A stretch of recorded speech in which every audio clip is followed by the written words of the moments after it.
Victoria Sterling had spent most of her life learning how to stay calm. Calm during shareholder meetings. Calm during product failures.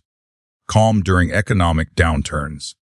Calm when competitors spent millions trying to destroy everything her family had built. But the message glowing on her phone at 11:47 on a rainy Thursday night shattered that control in less than 3 seconds. The screen displayed a photograph. Daniel, her fiancé. The man she was supposed to marry in less than 3 months. The man the business magazines called the perfect future power couple alongside her. The man who had promised her forever. He was smiling, and he wasn't smiling at her. He sat across from a stunning woman in a luxury hotel restaurant, holding her hand across the table. The image had been taken only an hour earlier. Attached beneath it was a single sentence. He isn't just cheating. He's planning something much bigger. Victoria stared at the screen. Then she looked again. Then again. Because sometimes the human brain refuses to accept what the eyes already know. Outside her penthouse windows, rain hammered against the glass. Lightning illuminated the city skyline. For a moment, the entire world felt frozen. Then another message arrived. A document. Victoria opened it. Her heartbeat immediately doubled. The document wasn't about an affair. It was about her company, Sterling Technologies. The company her father had built from a tiny warehouse into a multi-billion-dollar empire. The company Victoria had spent the last decade expanding into one of the most successful technology firms in the country. And according to the document, Daniel had quietly been positioning himself to take control of it. Not after years of marriage. Not eventually. Soon. Very soon. Victoria sat down slowly. Her knees suddenly felt weak. The document outlined a network of shell companies, private investors, and strategic partnerships. Most people wouldn't have understood it. Victoria did. She understood every terrifying detail. Daniel wasn't planning a future with her. Daniel was planning a takeover. Marriage was simply the final step. The realization hit harder than the affair. The affair hurt. The betrayal cut deep. But this meant every smile, every promise, every romantic vacation, every discussion about their future, every engagement photo, every public appearance. It might all have been part of a strategy. Victoria closed her eyes. For the first time in years, she felt something she rarely allowed herself to experience: fear. If the documents were real, Daniel wasn't just after her heart. He was after everything. Her company, her family legacy, her future, her identity. A few minutes later, her phone rang. The caller ID displayed Daniel's name. Victoria stared at it until the ringing stopped. Then it rang again. She ignored it. Again ignored. Finally, a text appeared. "Miss you already. Call me when you're awake." Victoria almost laughed. Almost. The message felt absurd now. She tossed the phone onto the sofa and walked toward the giant windows overlooking the city. Thousands of lights stretched across the darkness. Millions of people. Millions of lives. And somehow she had managed to trust the wrong person. Again. Because Daniel wasn't the first. Success had taught Victoria a painful lesson. The wealthier she became, the harder it became to know who genuinely cared. Some wanted money. Others wanted connections. Others wanted influence. Very few wanted Victoria. Not the billionaire. Not the CEO. Just Victoria. The woman. The person. The daughter who still missed her father every single day. The woman who secretly ate takeout on the floor of her penthouse because enormous dining tables felt lonely. The woman who hadn't taken a real vacation in 4 years. The woman who sometimes wished she could walk into a room without everyone knowing her net worth. Her reflection stared back at her through the glass. Successful. Powerful. Admired. Alone. The next morning arrived with little sleep. Victoria spent hours reviewing every document she had received. By noon, she no longer had doubts. The information was genuine. Every piece connected. Every transaction made sense. Every clue pointed toward the same conclusion. Daniel was building something, and he wasn't building it with her. He was building it against her. By evening, Victoria needed air. She needed distance. She needed to escape the endless spreadsheets, lawyers, advisors, and board members who constantly surrounded her life. Without informing anyone, she grabbed her keys and drove herself. No security team, no assistant, no driver, just silence. Rain continued falling across the city. The roads glistened beneath streetlights. For almost an hour she drove with no destination. Just movement. Just freedom. Then the warning light appeared on her dashboard. Victoria frowned. Another warning appeared. Moments later the vehicle began making a terrible sound. Seriously. The luxury sedan jerked, then slowed, then stopped completely. Victoria stared at the steering wheel. Of course. Of all nights, of all places, she looked around. An industrial district, nearly empty streets, rain pouring from the sky. Perfect. After several failed attempts to restart the engine, she climbed out and pulled her coat tighter. A faint light glowed at the end of the street. A garage. The sign hanging above the building read "Car Siastum Restaurations." The garage appeared old. Nothing fancy. Nothing corporate. Nothing impressive. Exactly the opposite of every place Victoria normally spent her time. She hurried through the rain. The garage door stood partially open. Inside, classic cars rested beneath bright lights. Tools lined the walls. Music played softly from an old radio. And standing beside a dark blue Mustang was a man.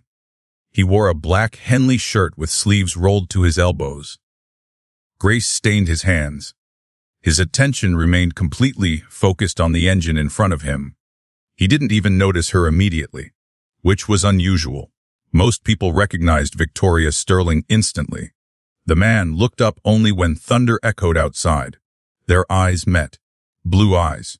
Calm eyes. The kind that seemed completely unaffected by wealth, status, or reputation. For a moment neither spoke. Then he glanced toward the rain. "You look soaked." Victoria blinked. That wasn't what she expected. No recognition, no excitement, no attempt to impress her. Just a simple observation. "My car broke down." The man nodded. "That explains it." Victoria actually laughed. The first genuine laugh she'd managed since the previous night. A tiny one, but real. The mechanic noticed. A small smile appeared, then disappeared. "You need help." Victoria hesitated. Strangely, she already trusted him more than some executives she'd worked beside for years. Maybe. The mechanic grabbed a towel from a nearby shelf and handed it to her. "Let's start with getting you out of the rain." Victoria accepted it. "Thank you." "You're welcome." Simple, no agenda. No hidden meaning. No manipulation. Just kindness. She didn't realize it then. But years later, when people asked where everything had started, neither Victoria nor Ethan would mention billion-dollar companies, or hostile takeovers, or secret investors. They would both remember a rainy night, a broken car, a garage filled with classic Mustangs, and a quiet mechanic who looked at a billionaire woman and saw nothing more than a person who needed help. Victoria expected the mechanic to recognize her eventually. Everyone did. It usually happened within minutes, sometimes seconds. A glance at a magazine cover, a social media post, a news article. Something always connected the dots. Then came the questions, the attention, the careful change in behavior.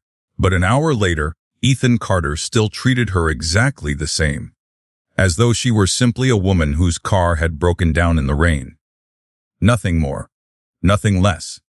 Victoria sat on a stool near the garage office while Ethan worked. The storm continued outside.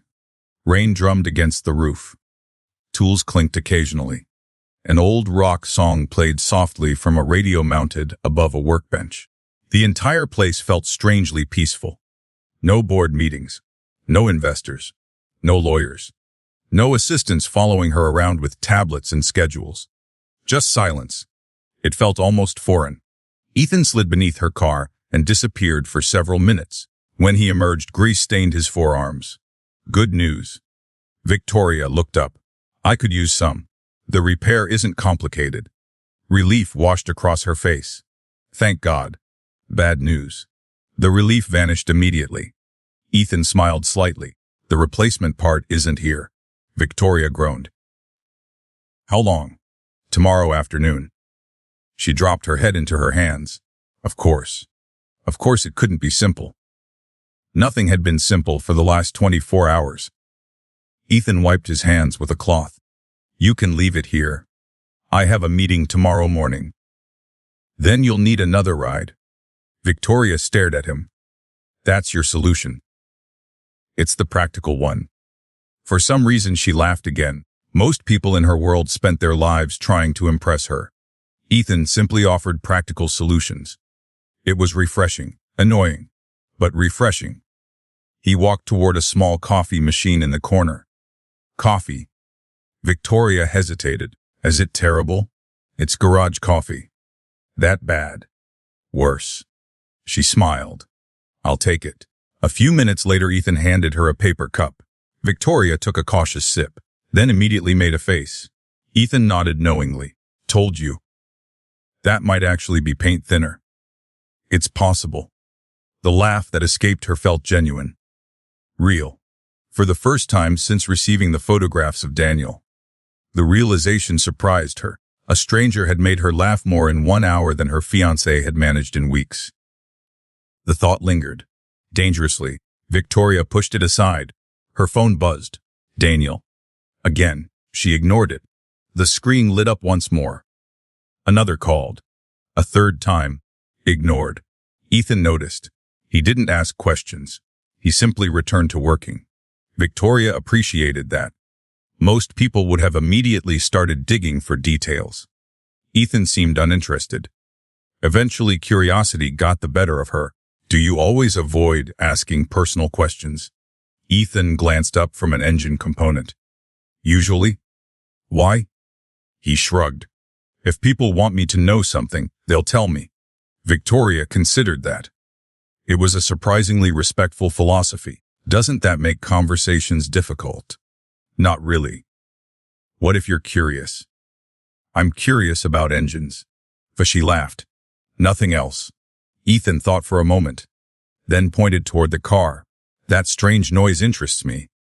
Victoria shook her head. You really don't care who I am, do you? The words slipped out before she could stop them. Ethan looked confused. Should I?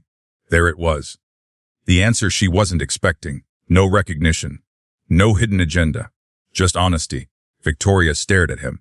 For years she'd wondered what it would feel like to meet someone who wasn't interested in her money, status, or influence. Now she knew. It felt strange. And surprisingly comforting. The storm began easing outside. The heavy rain softened into a steady drizzle. Ethan checked the time. It's getting late. Victoria glanced toward the windows. Midnight. She hadn't realized how much time had passed. Normally, every hour of her life was scheduled. Tonight had disappeared. You should probably get home. Victoria nodded. The problem was that she didn't particularly want to. The garage felt safer than her penthouse. Safer than the endless messages waiting on her phone. Safer than the reality she would eventually have to face. Ethan seemed to notice her hesitation. Tough day. Victoria laughed softly. That was an understatement. One of the worst days of her life. But somehow she found herself answering honestly. Something like that. Ethan leaned against the workbench. People usually come here because something broke. Victoria smiled. My car broke. That's not what I meant. For a moment silence settled between them. The warm garage lights. The smell of motor oil. The distant sound of rain. Victoria looked away first. How can you tell? Ethan shrugged. Same way I can tell when an engine isn't running right. She laughed. That's a terrible comparison. It's accurate. Is it? Something's bothering you. Victoria stared into her coffee cup. A part of her wanted to tell him everything. The affair, the betrayal, the takeover, the humiliation. But that seemed ridiculous. They were strangers. Instead, she chose a simpler truth. I trusted someone I shouldn't have. Ethan nodded slowly. No lecture, no advice, no judgment, just understanding. Sometimes that was enough. After a moment he spoke. That happens. Oh, Victoria looked up. Has it happened to you? A shadow crossed Ethan's face. Brief, almost invisible. But she saw it. Yeah. Just one word, yet somehow it carried years of experience. Pain, regret, loss. Victoria suddenly realized Ethan understood betrayal far better than he admitted. Before she could ask more, a loud engine roared outside. Headlights swept across the garage entrance. A black luxury SUV stopped near the building. Victoria immediately recognized it. Her security team. She'd completely forgotten them. The driver hurried toward the garage. Relief flooded his face when he spotted her. Miss Sterling. Ethan's eyes shifted toward Victoria. The name hung in the air. For the first time all night, recognition appeared. Not excitement, not awe. Recognition. Nothing more. The driver continued talking. Everyone's been trying to reach you. Victoria stood. I'm fine. We were worried. I can see that. The driver glanced toward Ethan, then back toward Victoria, clearly trying to understand the situation. Victoria grabbed her coat. For some reason she felt disappointed. The evening was ending. Reality was returning. Before leaving, she turned toward Ethan. Thank you. He nodded. Your car will be ready tomorrow. That's all. What else should I say? Victoria laughed. There it is again. What? The fact that you're completely impossible. A faint smile appeared. I get that a lot. For a second neither moved. Neither looked away. Something unexpected passed between them. Not romance. Not yet. Just recognition. Two people carrying burdens they weren't discussing. Then the moment ended. Victoria stepped toward the exit. Outside, the rain had almost stopped. She paused before entering the SUV. When she looked back, Ethan was already returning to work, as if meeting one of the most famous businesswomen in the country had changed absolutely nothing. And somehow, that was exactly why she couldn't stop thinking about him. Victoria barely slept. The moment she arrived back at the penthouse, reality returned with brutal efficiency. 37 unread emails, 12 missed calls, messages from board members, messages from executives, messages from Daniel. Especially Daniel. The man seemed determined to call until the universe itself ran out of electricity. Victoria ignored every message. She spent most of the night staring at the city through her bedroom windows. Thinking. Analyzing. Planning. Because despite everything, Victoria Sterling was still a CEO, and CEOs solved problems. The problem was that Daniel wasn't behaving like a heartbroken fiancé. He was behaving like a man trying to protect something. Every document she reviewed strengthened that suspicion. The affair wasn't the center of the story. It was merely evidence. The real story was control. Daniel wanted access. Access to her company. Access to her influence. Access to the empire her family had built. And if Victoria simply ended the engagement, Daniel would become the victim. The abandoned fiancé. The heartbroken businessman. The public narrative would favor him. She could already imagine the headlines. Victoria Sterling ends engagement. Business power couple splits. Questions surround Sterling Technologies. Daniel would spend months positioning himself as the injured party, and somehow still come out ahead. The thought irritated her. No. She wasn't going to let him control the story. Not this time. Not anymore. The following morning, Victoria arrived at company headquarters. The massive glass tower dominated the downtown skyline. Employees filled the lobby. Executives rushed between meetings. Everything looked normal. But Victoria suddenly saw the building differently, as something under threat, something worth protecting. The entire day passed in meetings. Financial reviews, expansion discussions, legal consultations. Yet her mind kept drifting back to the garage, to Ethan, to the strange peace she'd felt sitting on a metal stool while he worked. It made no sense. She barely knew him. Still, She couldn't stop thinking about him. Late that afternoon, Victoria received another message from Daniel. This one included a photograph, the venue, their wedding venue, a luxury coastal resort. The caption read, "Can't wait to spend forever with you." Victoria stared at the screen, then laughed. A cold laugh, the kind that contained no happiness whatsoever. Forever. Interesting word, especially coming from someone secretly planning her downfall. She deleted the message, then immediately stood. An idea had just appeared. A ridiculous idea. A completely irrational idea.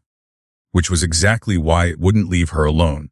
An hour later, she found herself driving back toward Carter Custom Restorations. The rain had disappeared.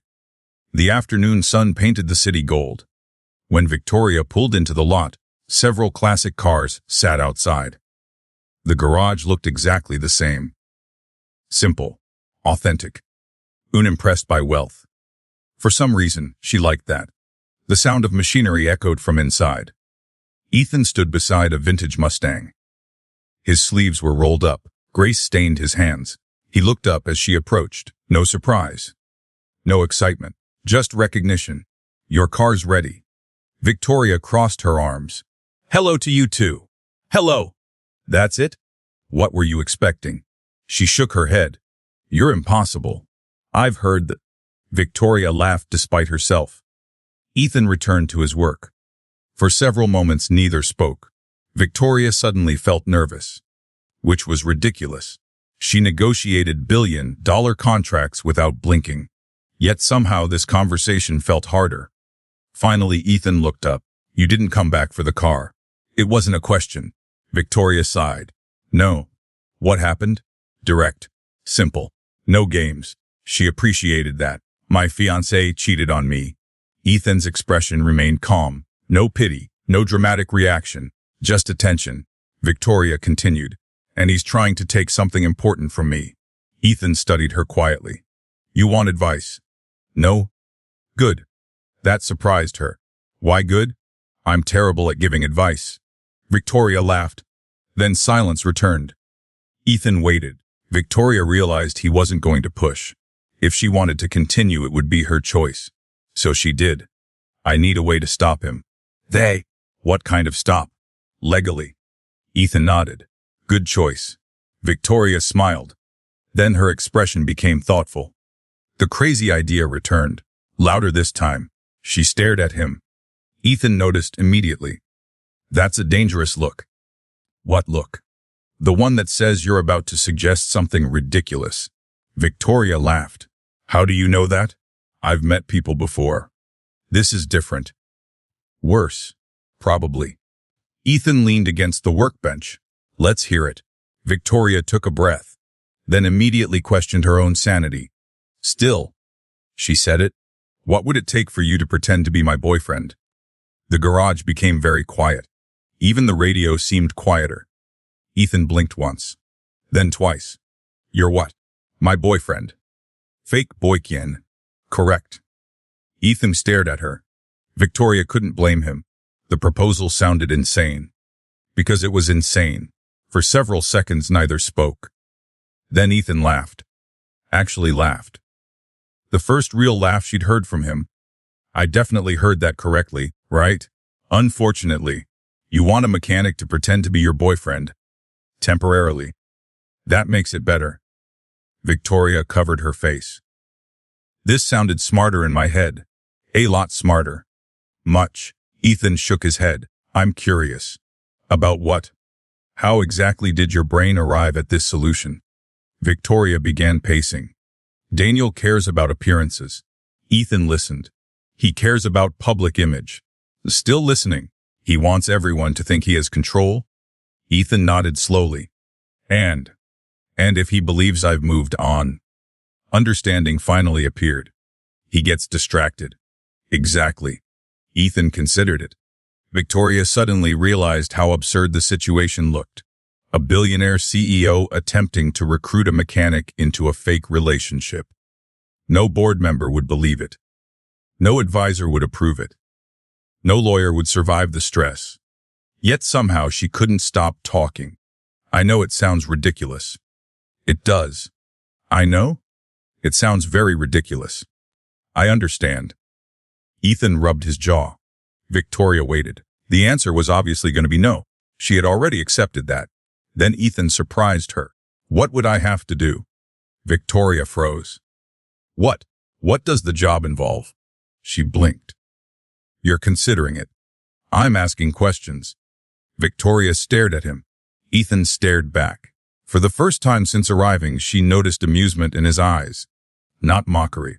Amusement. As though he was curious where this might lead. And for reasons she couldn't explain. That made her even more nervous. Because suddenly this wasn't an impossible idea anymore. Suddenly it was becoming a possibility. A very dangerous possibility.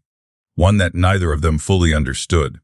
And somewhere deep inside, Victoria had a feeling that walking into this garage might become one of the most important decisions of her life. Ethan spent the next 30 seconds staring at Victoria. Victoria spent those same 30 seconds wondering if she should simply leave and pretend this conversation had never happened. Neither option seemed particularly appealing. Finally, Ethan broke the silence. So let me make sure I understand. Victoria nodded. You want me to pretend to be your boyfriend? Correct. For reasons involving your ex-fiancé? Correct. And somehow this is a better idea than hiring an actor? Victoria hesitated. That was actually a fair question. A very fair question. Maybe too fair. Ethan noticed immediately. You didn't think about that, did you? I absolutely thought about that. You absolutely didn't. Victoria sighed. Fine. Ethan folded his arms. I'm listening. She looked around the garage. For some reason this explanation felt embarrassing. More embarrassing than discovering Daniel's betrayal. More embarrassing than discussing corporate sabotage. Because actors act. Ethan waited. And they try too hard.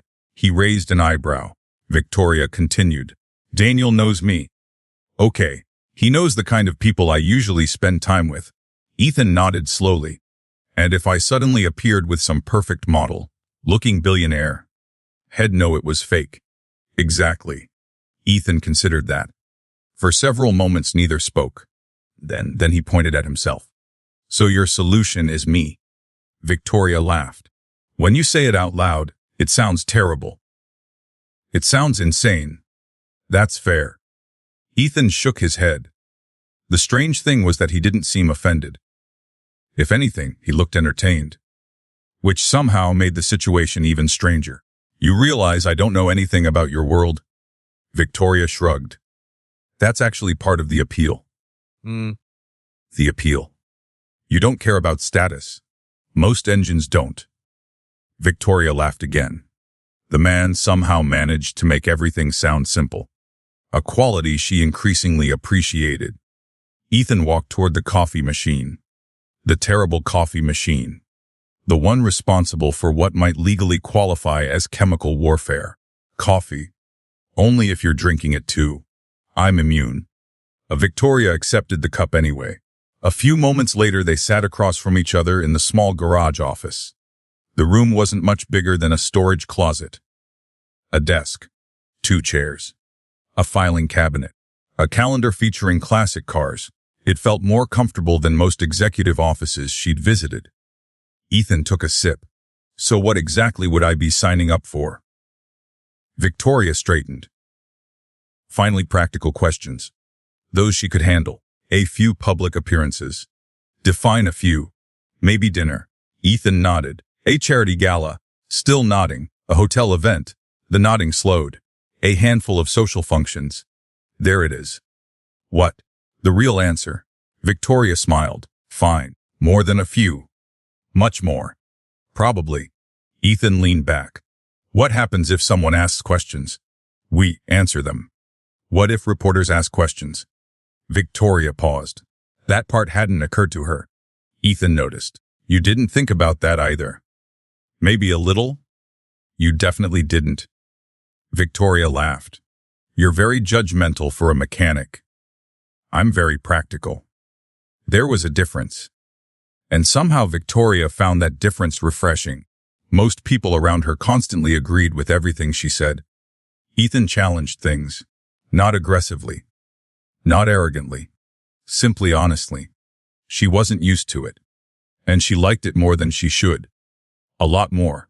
The realization made her slightly uncomfortable, which was ridiculous. She barely knew him. Across the room, Ethan studied her carefully. You really don't want to marry this guy? Victoria's smile disappeared instantly. No. The answer arrived without hesitation, without uncertainty, without doubt. No. Ethan nodded, as if that confirmed something. What? You didn't even think about it. Victoria looked away. No. Good. That surprised her. Good. Nobody should marry someone they're afraid of. Victoria blinked. Afraid. Ethan shrugged. You seem afraid. The observation hit harder than she expected. Because he was right. Not physically afraid. Daniel had never hurt her. But afraid of what he could take. Afraid of what he was becoming. Afraid of how completely she'd misjudged him. Victoria stared into her coffee. For a moment neither spoke. Then Ethan changed the subject. So what's the pay? Victoria nearly choked. The pay. You're hiring me. Technically. Technically people get paid. She laughed. I can afford that. I'm sure. The answer carried absolutely no interest in her money, which was becoming a recurring theme. Victoria considered naming a number. Instead, she asked something else. What would you charge? Ethan thought about it, then surprised her again. $1? Victoria stared. What? $1? That's ridiculous. You asked. You can't be serious. I am. Victoria shook her head. No, Bo. No, why not? Because that's absurd. Ethan smiled. So is hiring a mechanic to be your boyfriend. Unfortunately, he had a point. A very annoying point. Victoria sighed. Fine. Fine. $1. Ethan extended his hand.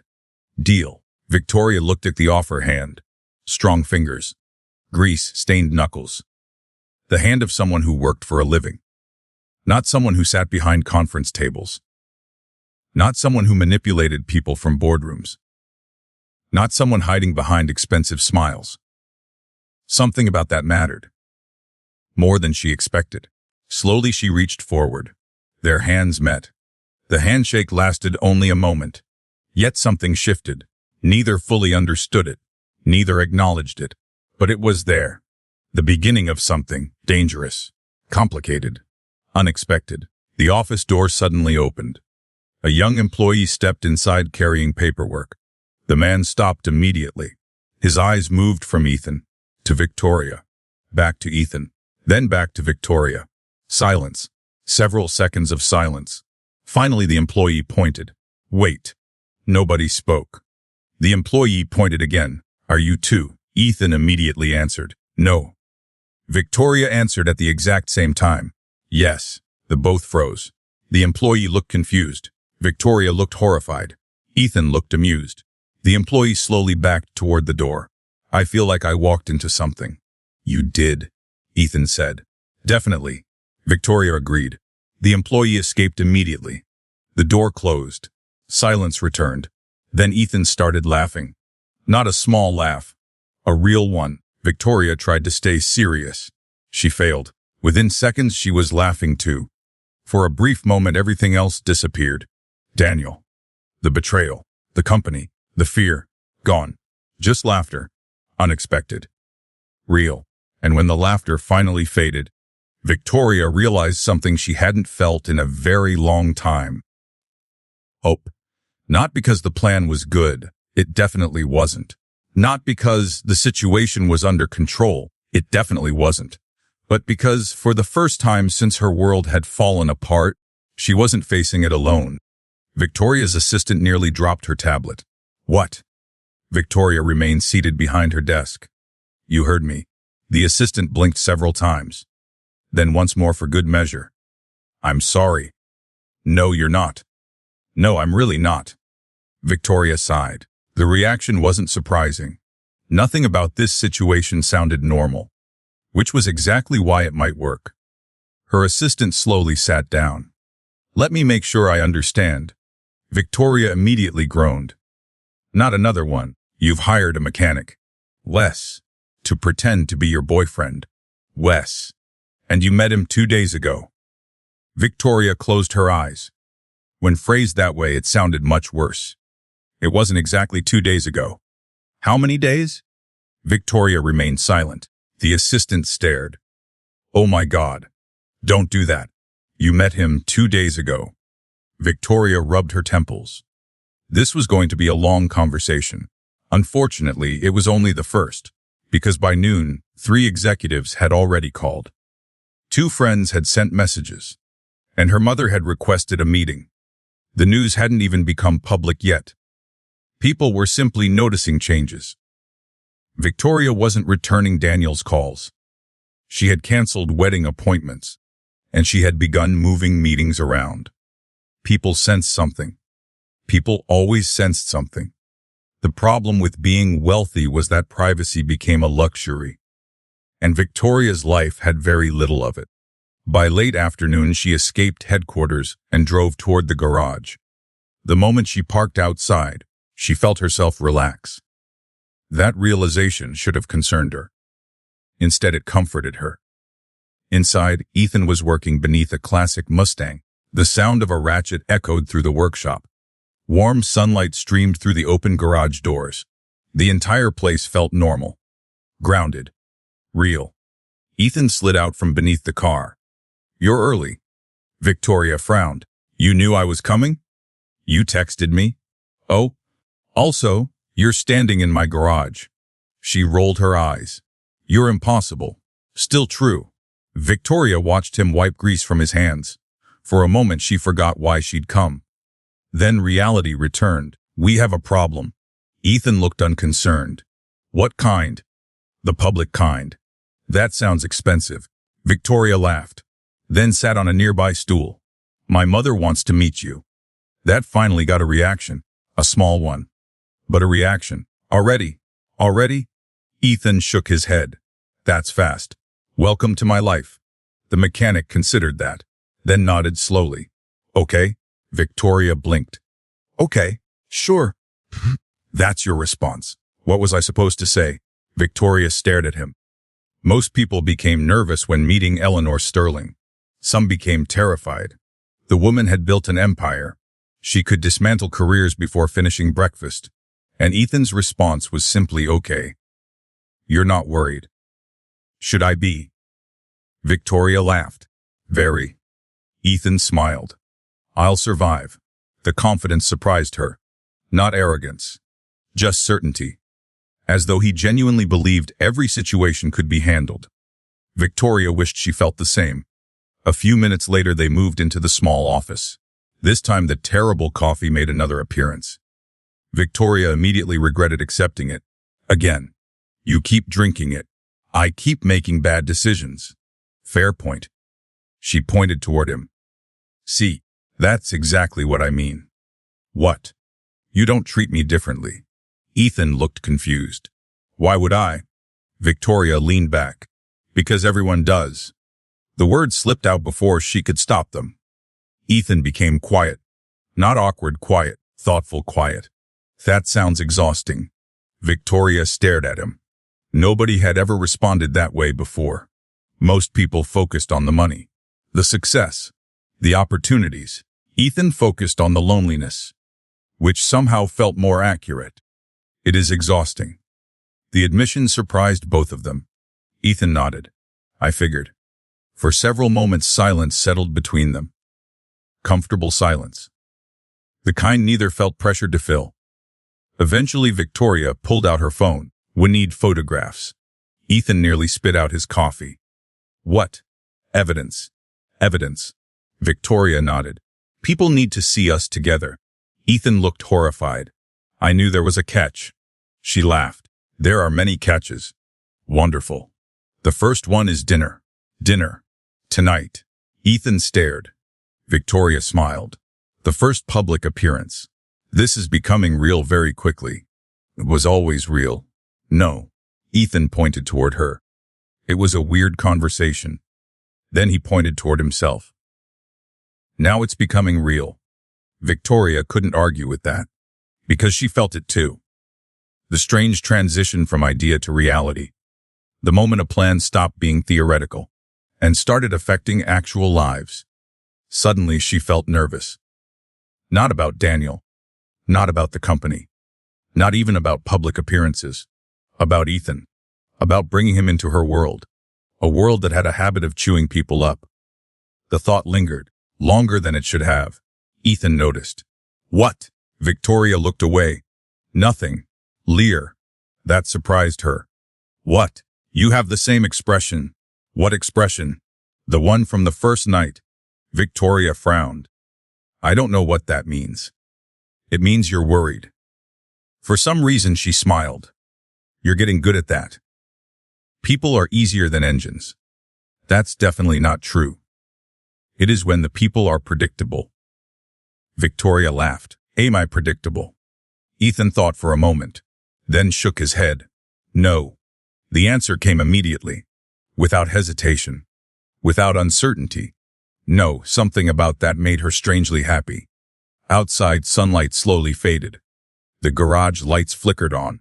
Evening arrived, and with it came the realization that tomorrow everything would change. Dinner, photographs, rumors, speculation, questions. The beginning of their fake relationship. Victoria should have been focused on the risks. Instead, she found herself watching Ethan as he explained the history of the Mustang parked outside. Listening to him talk, watching his eyes light up, smiling more than she had in weeks.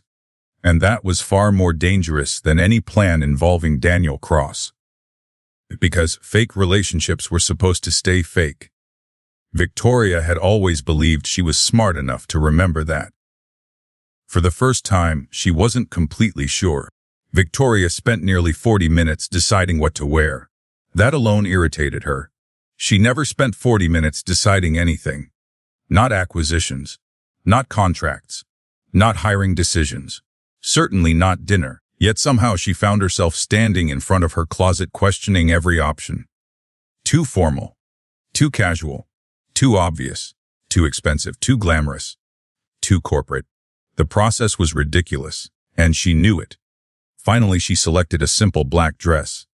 Elegant, understated, normal, at least as normal as anything in Victoria Sterling's world could be. When she arrived at the restaurant, Ethan was already there. That surprised her. Most people made wealthy individuals wait. Not intentionally. They simply assumed schedules would change. Ethan sat alone near a large window overlooking the city. No phone in his hand. No attempt to impress anyone. Just quietly waiting. For some reason that immediately made Victoria smile. Ethan noticed her approaching. His expression shifted slightly. Not dramatically. Just enough. A small smile. A genuine one. And somehow she found herself looking forward to it. You're early. Victoria slid into the seat opposite him. So are you. I like being on time. I do too. Ethan nodded. Then we're both weird. Victoria laughed. The waitress appeared moments later. Minas were distributed. Water was poured. Normal things, simple things. The kind of evening Victoria rarely experienced anymore. For years, nearly every dinner had been a business dinner, an investor dinner, a networking dinner, a strategy dinner. Even romantic dinners with Daniel often felt like meetings disguised as dates. Everything had a purpose. Everything had an agenda. Everything had a goal. Tonight felt different. The realization unsettled her. In a good way. You keep staring. Victoria blinked. What? Ethan smiled. You keep staring. I do not. You absolutely do. Victoria immediately grabbed her menu. Ethan laughed. Unfortunately, he was right. She had been staring. Not because of attraction. At least that was what she told herself. Mostly because she was trying to understand him. The more time she spent with Ethan, the less sense he made. He clearly wasn't impressed by money. He didn't seem interested in status. He asked almost nothing about her company. He never searched for opportunities, never hinted at favors, never tried to leverage her connections. It was strange, and increasingly rare. Dinner arrived. Conversation flowed naturally. Classic cars, travel, favorite movies, childhood memories. The subjects were surprisingly ordinary. Victoria couldn't remember the last time she'd enjoyed talking this much. At one point, Ethan described rebuilding an engine from a vehicle that had been abandoned for nearly 20 years. The passion in his voice caught her attention. Most people became animated when discussing money, power, success. Ethan became animated discussing old machinery, and somehow that felt more genuine. "You're smiling again." Victoria looked up. "What?" "That thing you do." "What thing?" "The smile." She rolled her eyes. "You're impossible. I'm observant." The smile widened. The evening continued. Outside the windows, the city glowed beneath the night sky. People passed on sidewalks. Traffic moved below. The restaurant slowly filled. Neither noticed. At some point, Victoria forgot this was supposed to be part of a plan. She forgot Daniel. Forgot the company. Forgot the documents. Forgot everything. Just for a little while. Then reality returned. A camera flash exploded nearby. Victoria froze. Ethan immediately noticed. Another flash followed. Then another. Victoria turned. A photographer stood outside the restaurant window. Phone raised, taking pictures. Her stomach dropped. "Well." Ethan followed her gaze. "I assume that's bad." Victoria sighed. "It begins." The photographer quickly disappeared, probably to sell the images immediately. By morning they would be everywhere. Victoria already knew how the headlines would look. Mystery man spotted with billionaire CEO. Victoria Sterling moves on. New romance after engagement trouble. The media loved stories like this, especially when wealthy people were involved. Ethan leaned back. "You okay?" Victoria hesitated. That was the strange thing. She was. For the first time in days, maybe weeks, maybe months. "I'm okay?" The answer surprised her. Because it was true. The photographer wasn't what bothered her. The scandal wasn't what bothered her. What bothered her was realizing she didn't want the evening to end. That thought felt dangerous. Very dangerous. Ethan checked the time. "Want dessert?" Victoria laughed. "After all this?" "Especially after all this." The answer made her smile. Half an hour later they were sharing chocolate cake. The most expensive fake relationship in history. Or perhaps the cheapest. Considering Ethan's official fee remained exactly $1. Victoria looked across the table. For a moment Ethan was distracted by something outside. The city lights reflected softly in the glass behind him. The restaurant noise faded into the background, and a strange realization settled over her. She felt safe, not protected. Safe. There was a difference. A significant difference. Most people around Victoria wanted something. Ethan seemed content simply being present. That quality was becoming increasingly difficult to ignore. Eventually the evening ended. Neither seemed eager to leave. Which created a problem. Because eventually everyone has to leave. The restaurant entrance opened. Cool night air greeted them. The city buzzed around them. For a moment they stood together on the sidewalk. Neither speaking. Neither moving. Then Ethan glanced upward. Across the street, a large digital billboard displayed a luxury advertisement. Daniel's face filled the screen. Confident smile. Perfect suit. Successful businessman. Future husband. At least that had been the plan. The image immediately changed Victoria's mood. Ethan noticed. Of course he did. You don't have to talk about it. Victoria looked away. Good. But if you want to... The offer remained unfinished, open. Without pressure, without expectation, Victoria studied him, then shook her head. Not tonight. Ethan nodded. Okay. No disappointment, no pushing, just acceptance. The quality made her trust him even more, which was becoming a serious problem, because trust had gotten her into this mess. And yet, as Victoria climbed into her car and watched Ethan walk toward his Mustang, she couldn't stop smiling. For the first time since discovering Daniel's betrayal, tomorrow didn't seem quite as frightening. What she didn't realize was that the photographs taken that evening were already spreading across the city. And by sunrise, Daniel Cross would see every single one of them. Daniel Cross threw his phone across the room.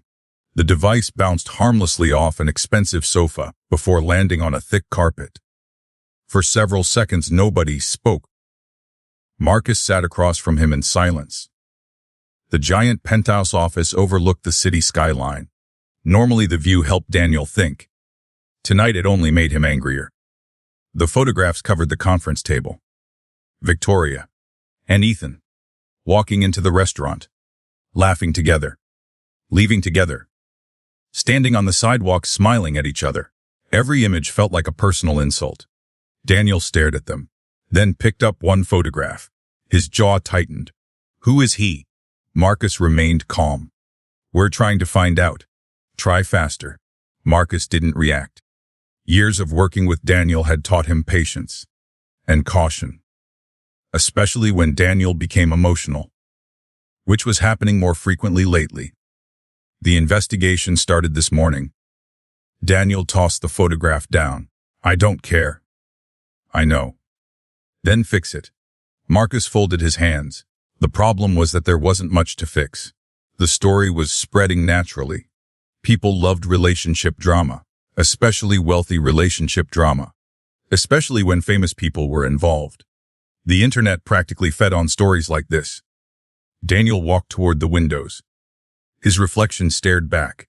Perfect suit. Perfect appearance. Perfect reputation. Everything carefully constructed. Everything carefully maintained. Yet somehow a mechanic was becoming a problem. A mechanic. The absurdity of it irritated him. Victoria should have been furious, heartbroken, embarrassed. Instead, she looked happy. That was the part he hated most. Happy. Daniel hadn't seen that smile in months. Maybe years. Not with him. Yet somehow she'd smiled that way during one dinner with a stranger. The thought made his stomach twist. Marcus broke the silence. There may be another issue. Daniel turned. What now? The timing. Daniel frowned. Marcus pointed toward the photographs. If investors think Victoria has emotionally moved on, understanding appeared immediately. The company. Of course. Everything eventually returned to the company. Some investors preferred stability. Relationships affected perception. Perception affected confidence. Confidence affected decisions. Daniel hated uncertainty, and suddenly uncertainty was everywhere. His phone buzzed. Another message. Another photograph. Another headline. He ignored it. Then another arrived, and another. The story was spreading faster than expected. Much faster. Daniel sat down heavily. For the first time in years, something felt outside his control. He hated that feeling. Across the city, Victoria experienced the exact opposite. For the first time in days, she felt lighter. Not because her problems had disappeared. They hadn't. The document still existed. Daniel was still dangerous. The company still faced threats. But somehow things felt manageable. She sat inside her penthouse living room watching rain drift across the windows. A cup of tea rested on the table beside her. The television quietly played business news in the background. Then her phone rang. Victoria glanced at the screen. Daniel, again. She declined the call. 5 seconds later he called again. Declined. Again. Declined. Finally a message appeared. We need to talk. Victoria stared at it, then locked the screen. The message could wait, or disappear completely. Either option sounded acceptable. Another notification appeared. This one from social media. Curious, Victoria opened it. The restaurant photographs had gone public. Thousands of comments. Thousands of opinions. Most from people she'd never met. The internet remained a fascinating place. Strangers discussing her personal life as though they were members of her family. She scrolled briefly, then stopped. One comment caught her attention. Not because it was important, because it was funny. The comment simply read, "He looks happier than the billionaire." Victoria laughed. The observation wasn't entirely wrong. Ethan always seemed relaxed, comfortable, present, a quality she increasingly admired. Without thinking, she opened her messages. Her thumb hovered briefly. Then she typed, "Congratulations." A few moments passed. Then a response arrived. "For what?" Victoria smiled. "The internet thinks we're dating." Several seconds later, another message appeared. "I thought that was the assignment." Victoria laughed. Actually laughed. Alone in her penthouse. At a text message, which felt ridiculous. She typed again. "You seem strangely calm about this." The response came quickly. "Should I panic?" Most people would. I'm not most people. That was true. Very true. Victoria stared at the message longer than necessary. Then another arrived. "Are you okay?" The question surprised her.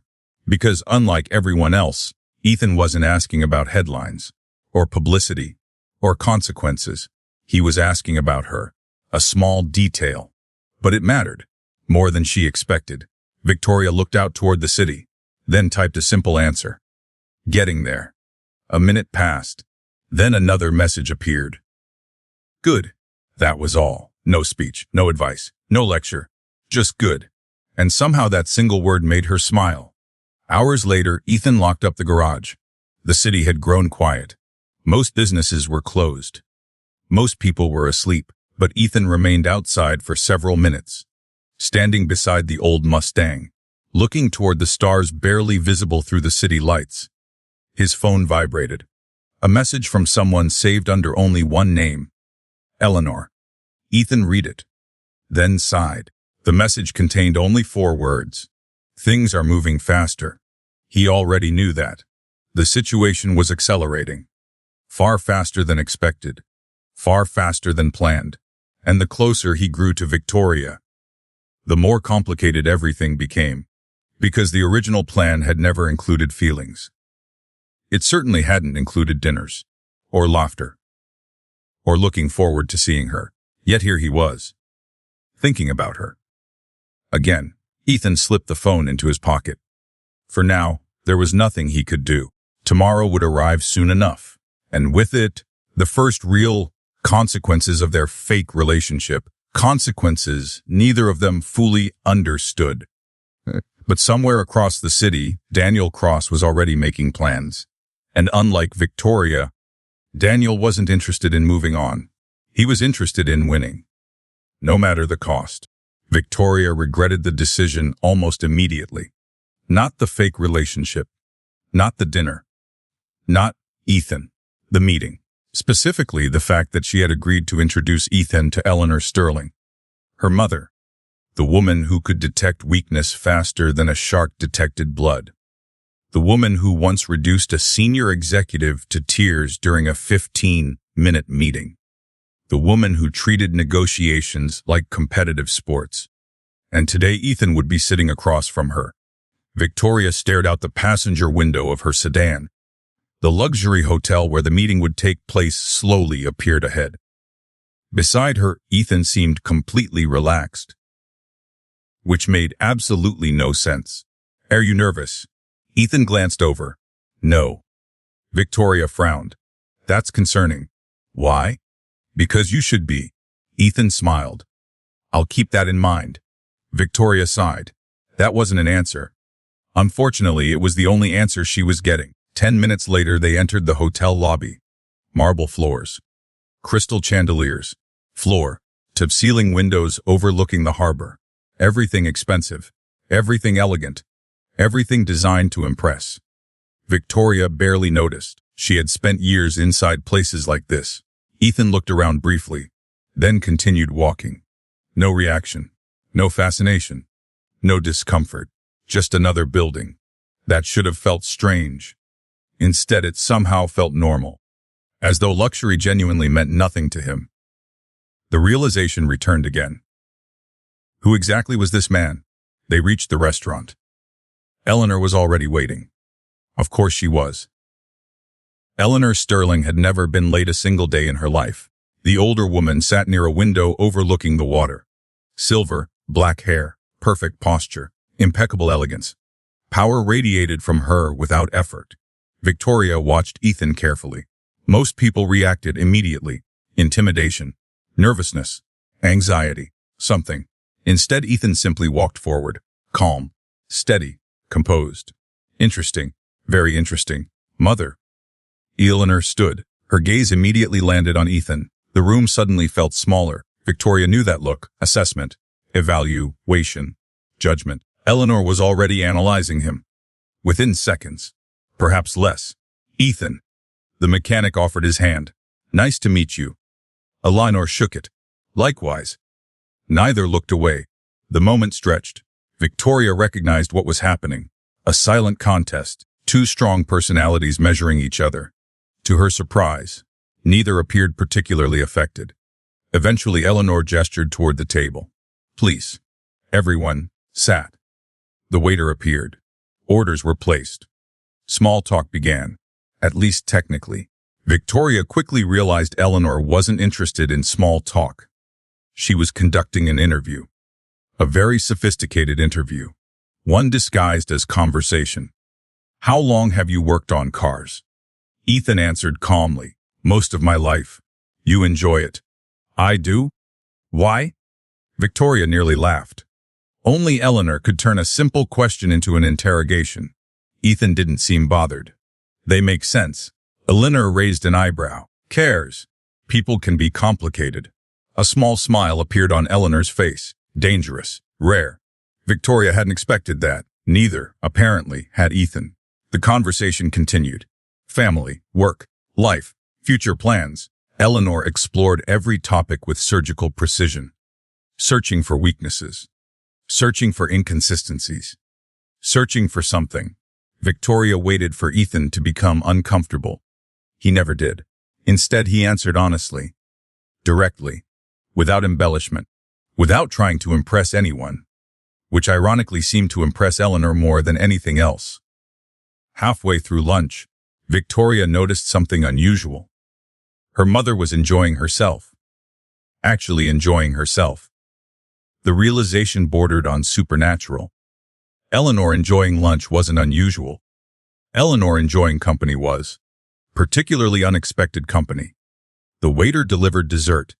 Conversation shifted. For a few minutes things felt surprisingly normal. Then Eleanor leaned back slightly and asked the question, the one Victoria had been expecting. The one she'd been dreading. So, silence settled. Eleanor looked between them. How exactly did you meet? Victoria froze. Completely froze. Because despite everything, they had never discussed the story. Not properly, not in detail. Certainly not enough to survive Eleanor Sterling. Victoria's heart immediately accelerated. This was bad. Very bad. Across the table, Ethan remained calm. Of course he did. The man apparently never panicked. We met during a storm. Eleanor listened. Victoria listened too. Mostly because she wasn't entirely sure where this answer was heading. My car broke down. Victoria nodded quickly. That's true. Ethan continued. She showed up soaked from the rain. Still true. She looked like she was having the worst week of her life.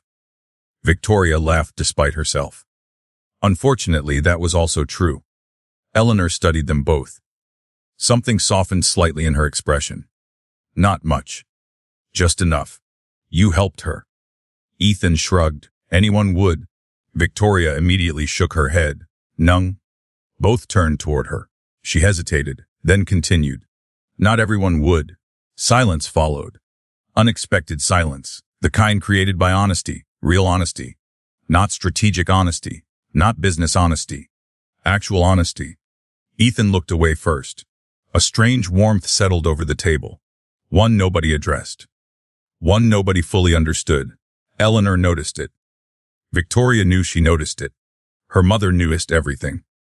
And that realization suddenly became dangerous, because this relationship was supposed to be fake. A simple arrangement. A temporary solution. Yet lately it felt less simple. Much less temporary. Lunch eventually ended. Everyone stood.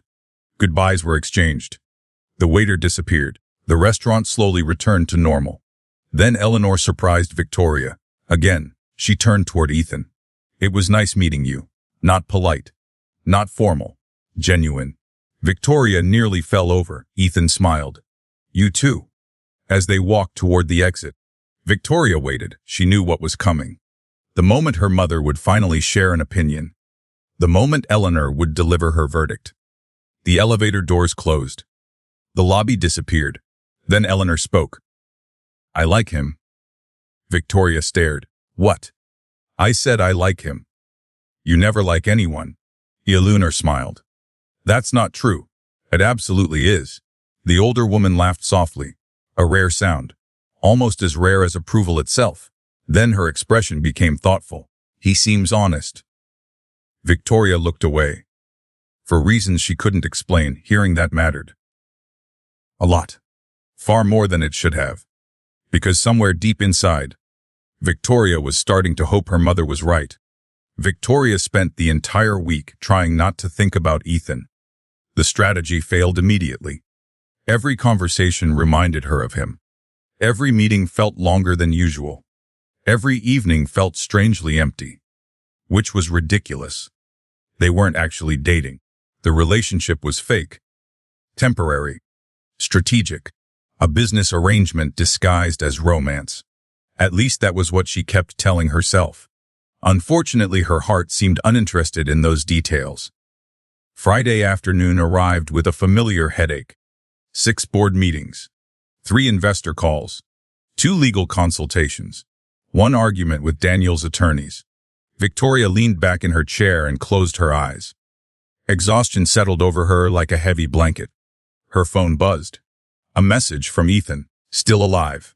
Victoria smiled immediately, which irritated her.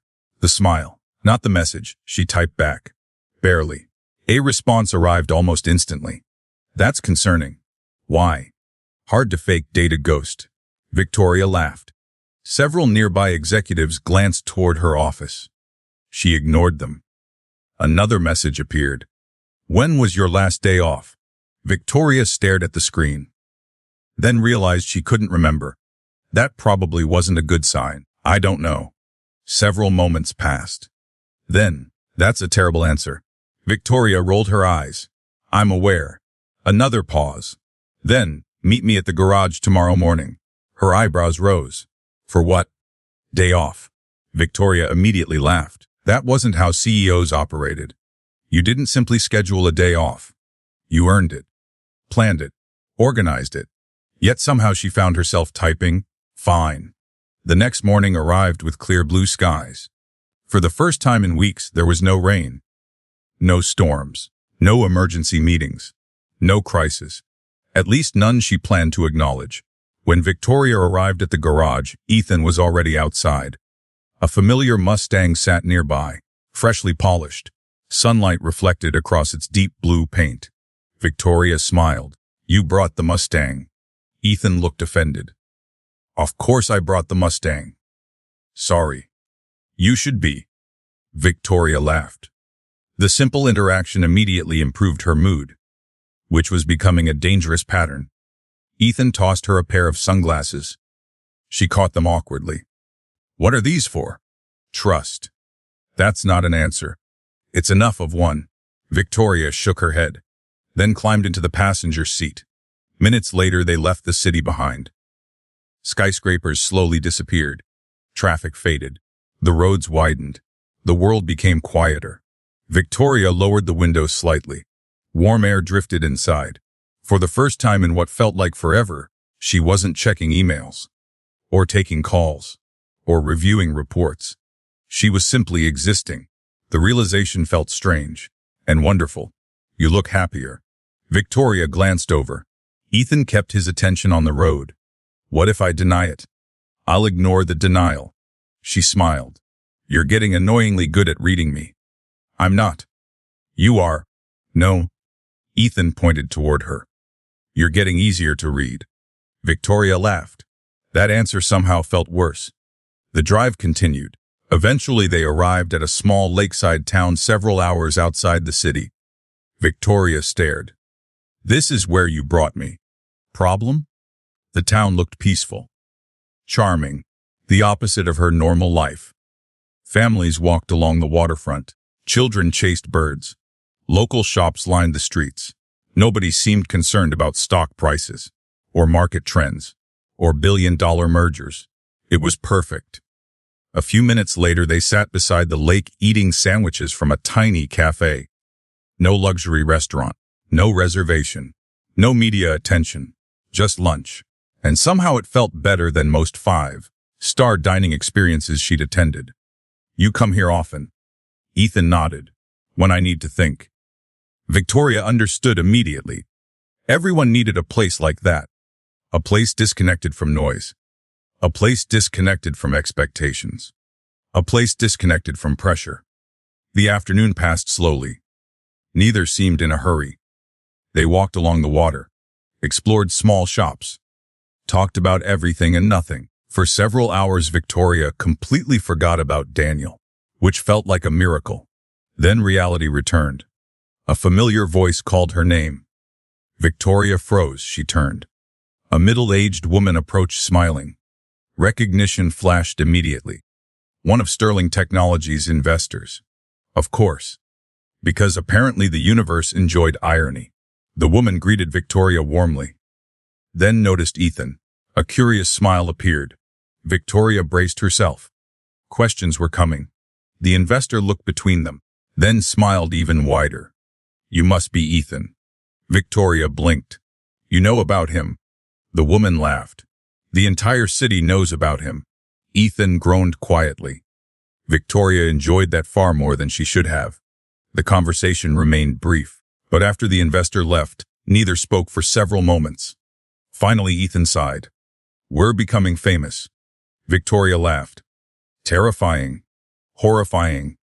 Agreed. The lake sparkled beneath the afternoon sun. The breeze carried the scent of fresh water. Everything felt peaceful. Then Victoria noticed something. Ethan was smiling. Not his usual small smile. A real one. Relaxed. Happy. And for reasons she couldn't explain. Seeing that made her happier than the beautiful scenery. Then the peaceful town. Then the perfect weather. The realization startled her, because it felt important. Dangerously important. As evening approached, they returned to the Mustang. The drive home began. Golden sunlight stretched across the horizon. The world glowed. Victoria rested her head against the seat. Comfortable. Content. Tired in the best possible way. For several minutes neither spoke. Then Ethan broke the silence. You needed this. Victoria looked out the window. The answer came easily. Yeah. A pause. Then another. Finally she glanced toward him. Thank you. Ethan smiled. Anytime. The words sounded simple, but somehow they carried more meaning than either of them acknowledged. Because somewhere between the garage, the dinners, the laughter, and the quiet moments, something had started changing. Something neither of them had planned. Something neither of them was ready to admit. And back in the city, Daniel Cross was becoming increasingly aware that he might be losing far more than a business opportunity. He might be losing Victoria completely. The photograph appeared online at 8:17 the following morning. By 8:22, it was trending. By 9 o'clock, half the city had seen it. Victoria discovered its existence during a board meeting. Unfortunately, because maintaining professional composure became significantly more difficult when 12 executives were discussing quarterly forecasts while your personal life exploded across the internet. Her phone vibrated. Then vibrated again. Then again. Finally, curiosity won. Victoria glanced down and immediately regretted it. The photograph filled her screen. She and Ethan sitting beside the lake, neither looking at the camera, neither aware anyone was taking pictures, just talking, laughing, existing. The image looked surprisingly intimate, not staged, not artificial, not calculated, real. Which was exactly the problem. Because fake relationships weren't supposed to look real. Victoria quickly locked her phone. Unfortunately, the damage was done. Everything all right? The question came from one of the executives. Victoria immediately nodded. Perfect. The executive looked unconvinced. Victoria ignored him. The meeting continued, or at least it technically continued. In reality, Victoria spent the next 40 minutes wondering how a simple day trip had somehow become public property. The answer arrived shortly afterward. The internet. The internet was always the answer. By lunchtime, dozens of articles had appeared. Most were ridiculous. Some were hilarious. A few were surprisingly accurate. Victoria stopped reading after headline number 23. There were limits, even for her curiosity. That afternoon, she escaped headquarters earlier than usual. Partly because she needed air, mostly because Ethan had texted. Apparently, we're famous again. Victoria smiled immediately, then frowned. The immediate smile concerned her. A lot. She typed anyway. I'm blaming you. A response arrived seconds later. Reasonable.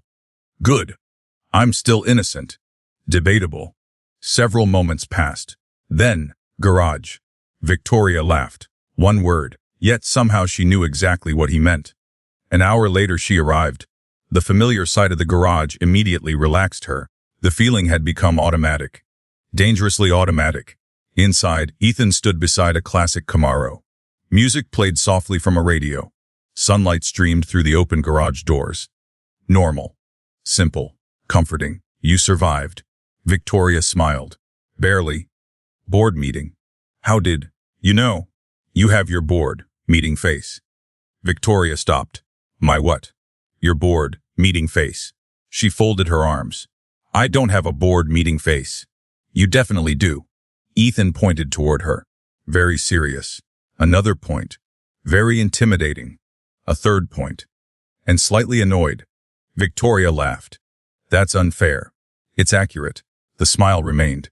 For several moments neither spoke. Then Ethan held up his phone. The lake photograph filled the screen. Victoria groaned. Please don't. It's a good picture. It is not. It is. She looked again. Unfortunately, he wasn't wrong. The photograph looked genuine, natural, comfortable, happy. The last part bothered her most. Because she looked happy. Actually happy. Not corporate happy. Not media happy. Not public relations happy. Real happy. The kind she rarely saw anymore. Ethan lowered the phone. You know what's funny? Victoria already disliked where this was going. What? People think we're good together. Her heart betrayed her immediately. One stupid heartbeat. One stupid reaction. She hated it. Fortunately, Ethan seemed unaware. Or perhaps he simply pretended to be. Victoria looked away. They don't know us. Fair. The answer arrived easily. Too easily. As though he had considered the possibility himself. The thought lingered. Dangerously. Victoria quickly changed the subject. How many interviews have you declined today? Ethan laughed. 3. 3. Maybe 4. She stared. You got interview requests. Apparently. Victoria laughed so hard she nearly spilled her coffee. The image was ridiculous. Journalists desperately attempting to interview Ethan. Ethan desperately attempting to avoid them. It felt perfectly on brand. I assume you said no. Obviously. Why? Ethan looked genuinely confused. Because I don't want interviews. Victoria smiled. Most people would have jumped at the attention. Most people would have chased it. Ethan seemed determined to escape it. Another reason he made absolutely no sense. The afternoon passed quickly. Conversation flowed naturally. Stories. Jokes. Small moments. The kind that seemed insignificant until later. The kind people remembered. At one point, Victoria found herself sitting on the hood of a restored Mustang, while Ethan explained the difference between two engines. She understood approximately none of it. Yet she listened anyway. Not because of the cars. Because of him. The realization hit suddenly. Hard enough to make her uncomfortable. She liked spending time with Ethan. Far more than she should. Far more than was smart. Far more than was safe. And worst of all, she suspected he was beginning to matter. The garage door opened. A customer entered. The man stopped immediately after seeing Victoria. Recognition flashed across his face. Then excitement. Then curiosity. The usual sequence. The customer approached carefully. Sorry. Victoria smiled politely. No problem. The man looked between her and Ethan, then smiled. "You're the couple from the photographs." Victoria nearly choked. Ethan looked amused. The customer continued. "I just wanted to say." A pause. "You seem happy." Then he walked away, just like that. No questions, no requests, no agenda. The comment lingered long after he disappeared. Victoria stared at the floor. Ethan stared at the ceiling. Neither spoke, because neither knew what to say. Eventually, Ethan broke the silence. "Well?" Victoria looked up. "Well?" Another pause. Then they both started laughing. The tension disappeared, at least temporarily. Yet the customer's words remained, quietly lingering, following them, because the stranger had unknowingly asked a dangerous question. One Victoria wasn't ready to answer. Was she happy? And if she was, how much of that happiness came from Ethan? The answer frightened her, because she was beginning to suspect she already knew.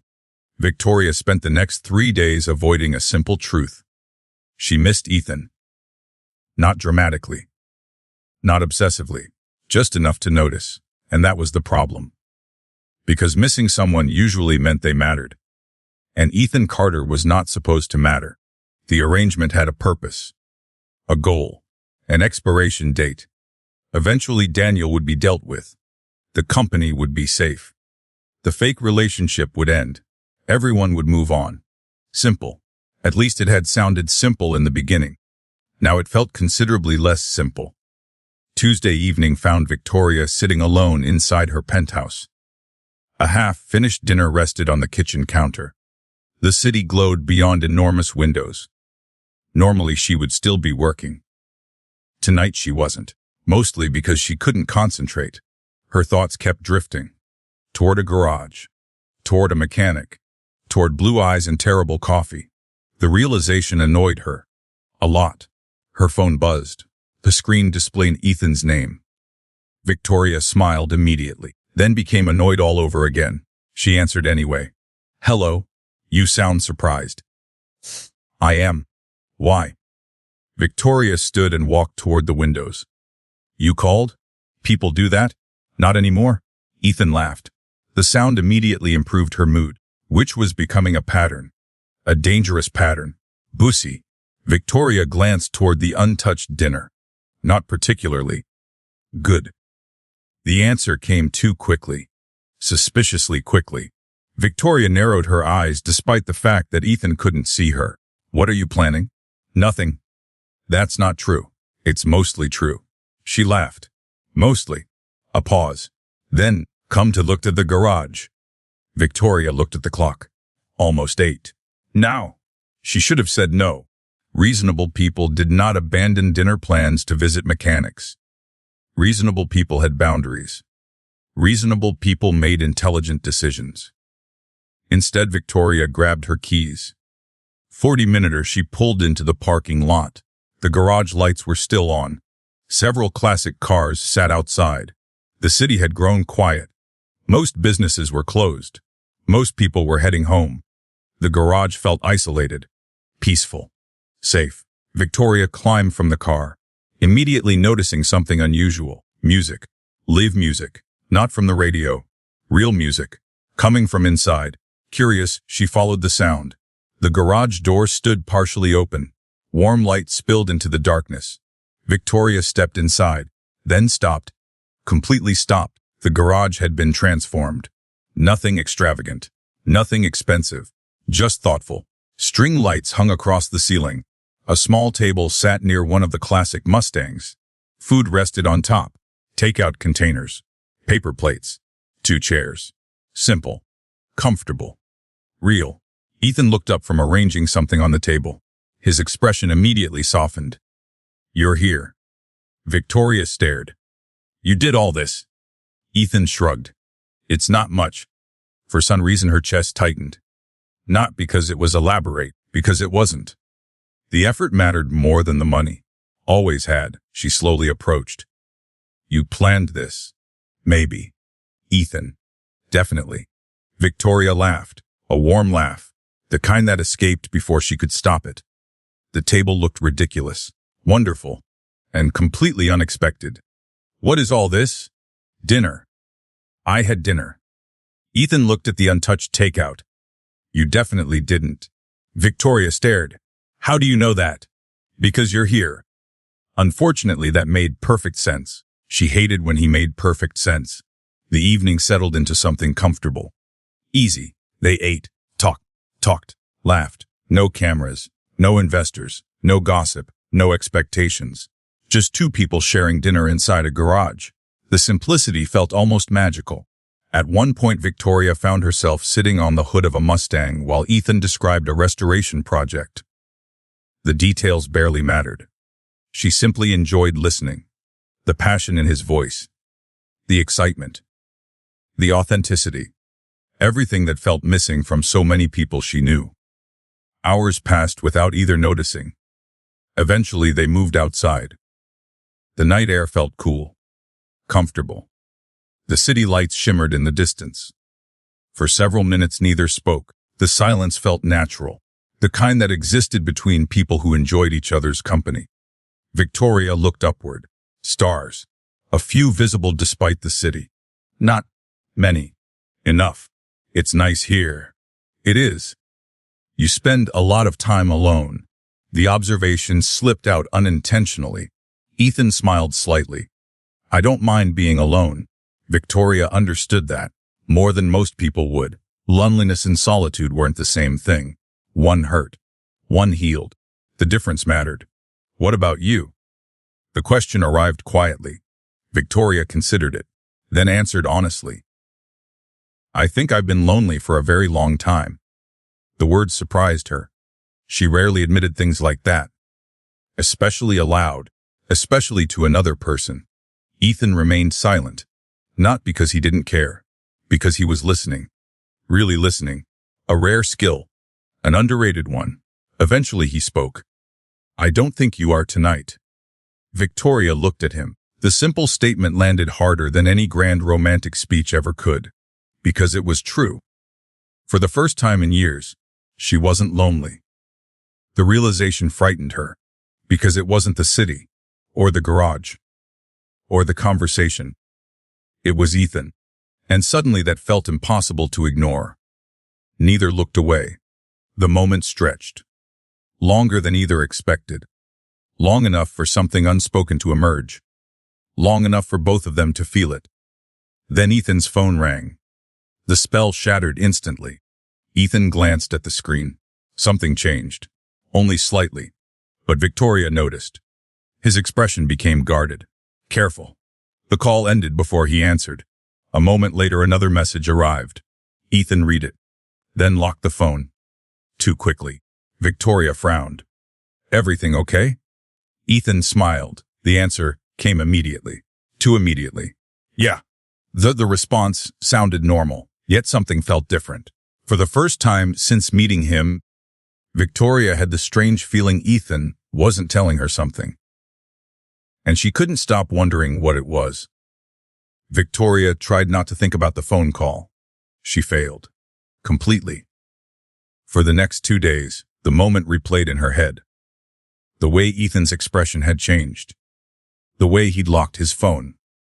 The way he'd immediately changed the subject. The entire interaction lasted less than 10 seconds. Yet it refused to leave her mind. Because for the first time since meeting him, something felt hidden. And Victoria had spent most of her life recognizing hidden things. It was part of surviving business, part of surviving success. People always hid things. Motives, intentions, secrets. The problem was that she didn't want Ethan to be one of those people.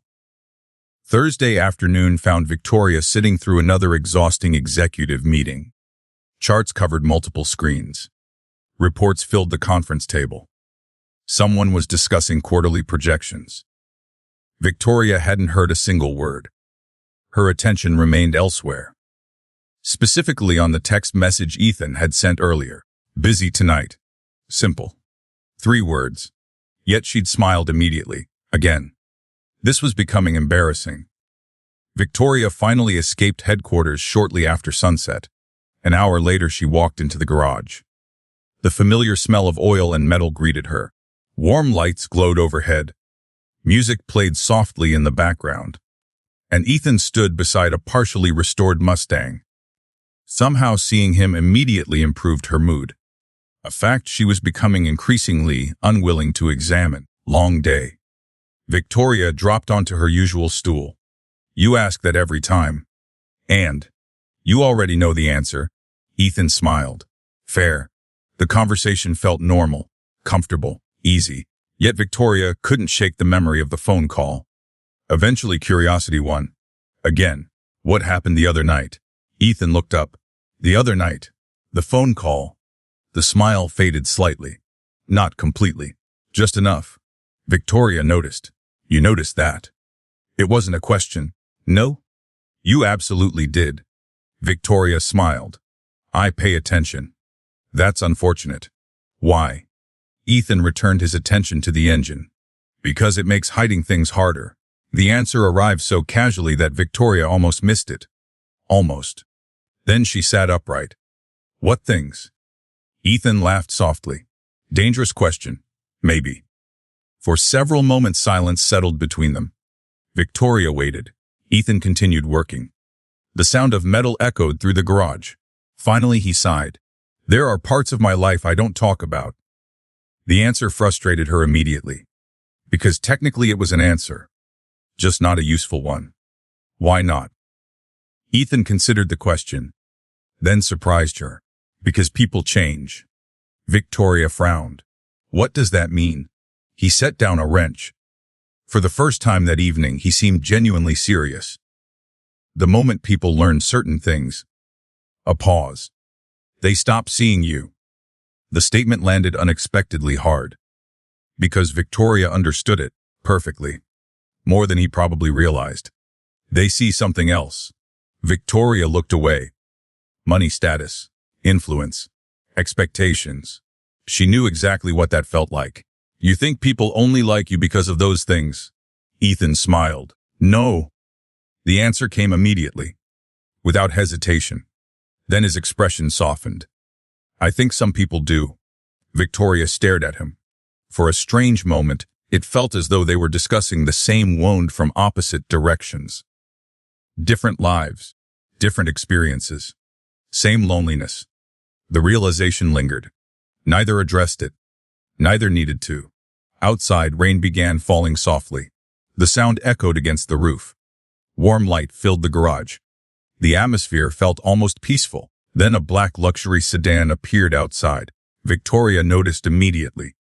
The vehicle looked expensive, very expensive. The kind normally seen outside luxury hotels and private clubs, not small restoration garages. The car stopped. A driver exited. Victoria watched curiously. The driver walked directly toward Ethan. Not the office. Not reception. Ethan. Interesting.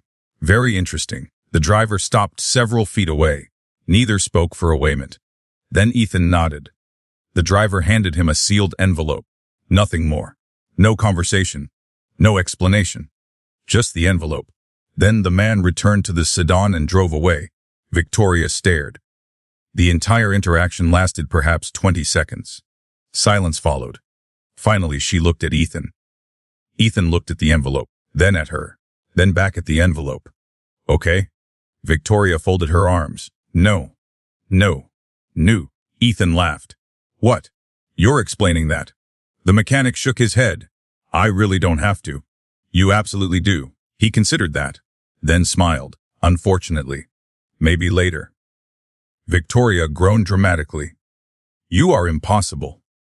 I know. The answer made her laugh despite her frustration.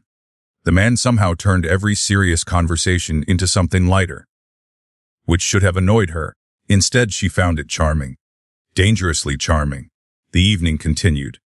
They ordered takeout, talked about movies, argued about music, laughed about terrible internet headlines.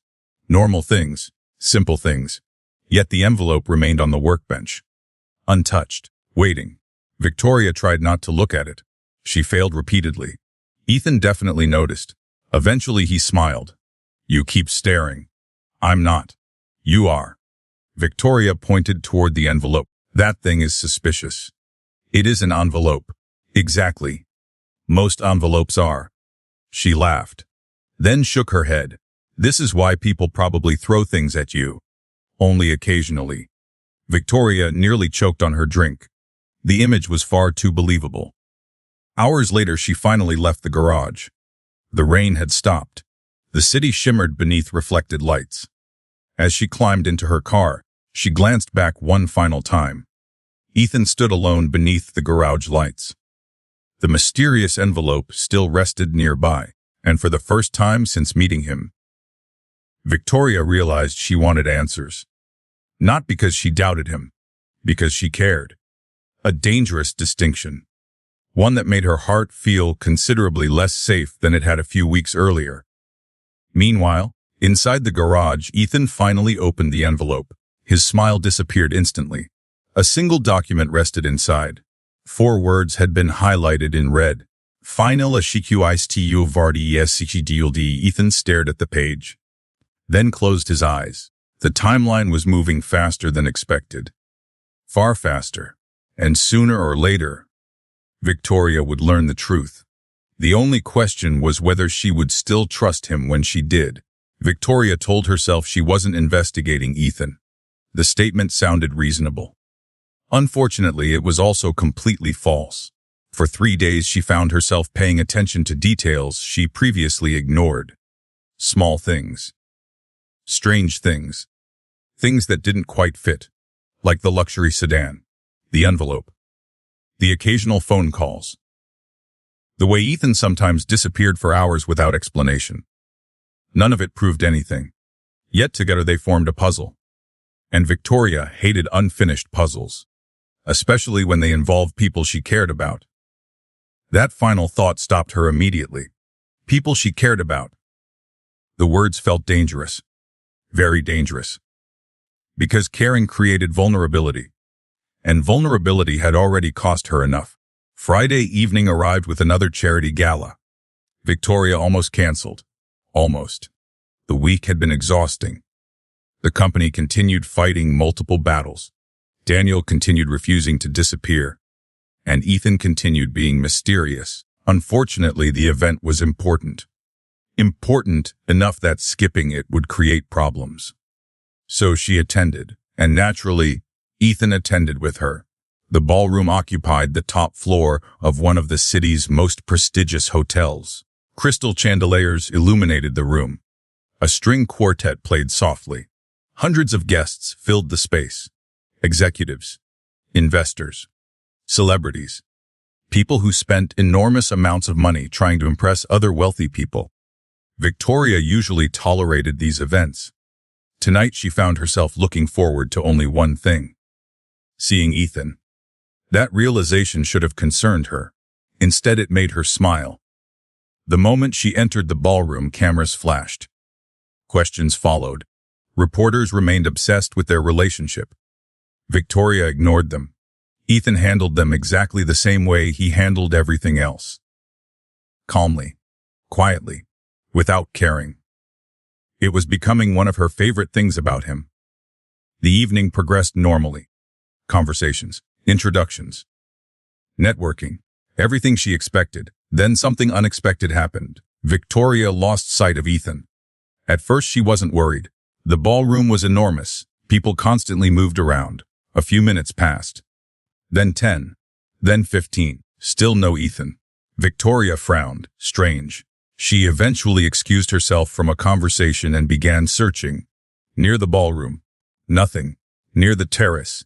Nothing. Near the lobby. Then she stopped. Completely stopped. Across the hotel lobby stood Ethan. And he wasn't alone. A woman stood beside him. An elegant woman, perhaps in her 60s. Silver black hair. Designer clothing. Confident posture. Power. The woman radiated power. The two appeared deep in conversation. Victoria couldn't hear them, but she could see enough. Something about the interaction felt unusual. Important.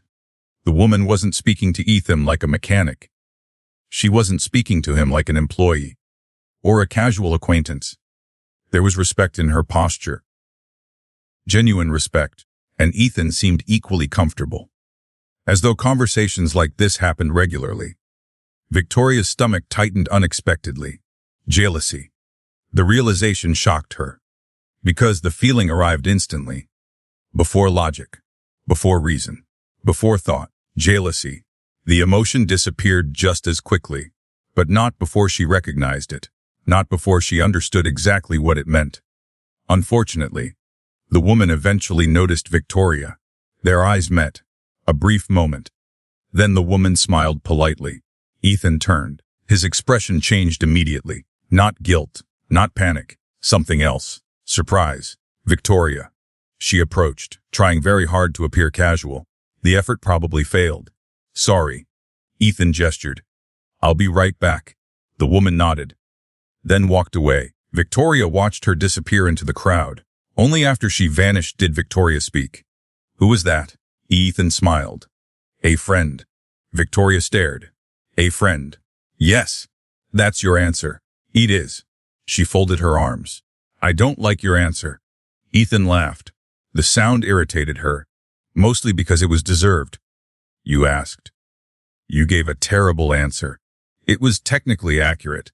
Victoria groaned. You do realize that makes it worse. Probably. For several moments neither spoke. Then Ethan surprised her. Again. You were jealous. Victoria nearly choked. What? You were? I was not? You absolutely were. Victoria stared. Ethan looked entirely too pleased with himself, which only made everything worse. This conversation is over? It definitely isn't. She pointed toward him. I wasn't jealous. You looked jealous. I looked curious. You looked jealous. Victoria turned and walked away, mostly because continuing the conversation felt dangerous, and also because Ethan was enjoying himself far too much, a fact she intended to address later, possibly with violence. The ballroom remained crowded, yet Victoria struggled to focus, because the encounter kept replaying in her mind. Who was that woman? And why had she spoken to Ethan as though they belonged in the same world? The question lingered. Long after the gala ended. Long after the guests departed. Long after midnight. Meanwhile, Ethan stood alone on the hotel terrace overlooking the city. The silver-haired woman reappeared beside him. Neither spoke immediately. Finally, she sighed. She's getting suspicious. Ethan nodded. I know. The woman looked toward the skyline. You should tell her. The answer came instantly. Nope. Ethan. Not yet. Silence followed. The older woman studied him carefully, then asked the question he least wanted to hear. What happens if she learns the truth from someone else? Ethan didn't answer, because he already knew. That possibility terrified him, more than the takeover, more than the acquisition vote, more than Daniel. Because losing the company would hurt. Losing Victoria would be far worse. And with every passing day, that risk grew larger. Victoria lasted exactly 2 days. 2 days before her curiosity finally overwhelmed her patience, which, considering her profession, was actually impressive. Most CEOs survived on information, questions, patterns, details. And right now Ethan Carter had become a giant unanswered question. The problem was that the more she learned about him, the less sense he made. Mechanics weren't usually greeted with respect by powerful strangers. Mechanics didn't receive mysterious envelopes from luxury sedans. Mechanics didn't disappear during charity galas to have private conversations with influential women. At least not the mechanics Victoria knew. By Monday morning, she found herself distracted again. Unfortunately, her schedule offered little mercy. Meeting after meeting filled the day. Yet Ethan remained somewhere in the back of her mind. By lunchtime, another problem appeared. Daniel. Again. Victoria exited a conference room and immediately spotted him waiting outside her office. Perfect suit. Perfect smile. Perfect timing. Unfortunately, she no longer trusted any of it. Daniel stood as she approached. We need to talk. Victoria kept walking. No. Victoria. No. His jaw tightened. The polished public image slipped slightly. Not much, just enough. You're making a mistake. Victoria stopped. Slowly. Dangerously. Then turned. The answer came quietly. But you certainly did. Daniel stared. For a moment, genuine anger flashed across his face. Gone almost immediately. Yet Victoria saw it. The mask was cracking. Finally. I know you've been talking to people. Victoria folded her arms. Interesting. I know you've been looking into things. She smiled slightly.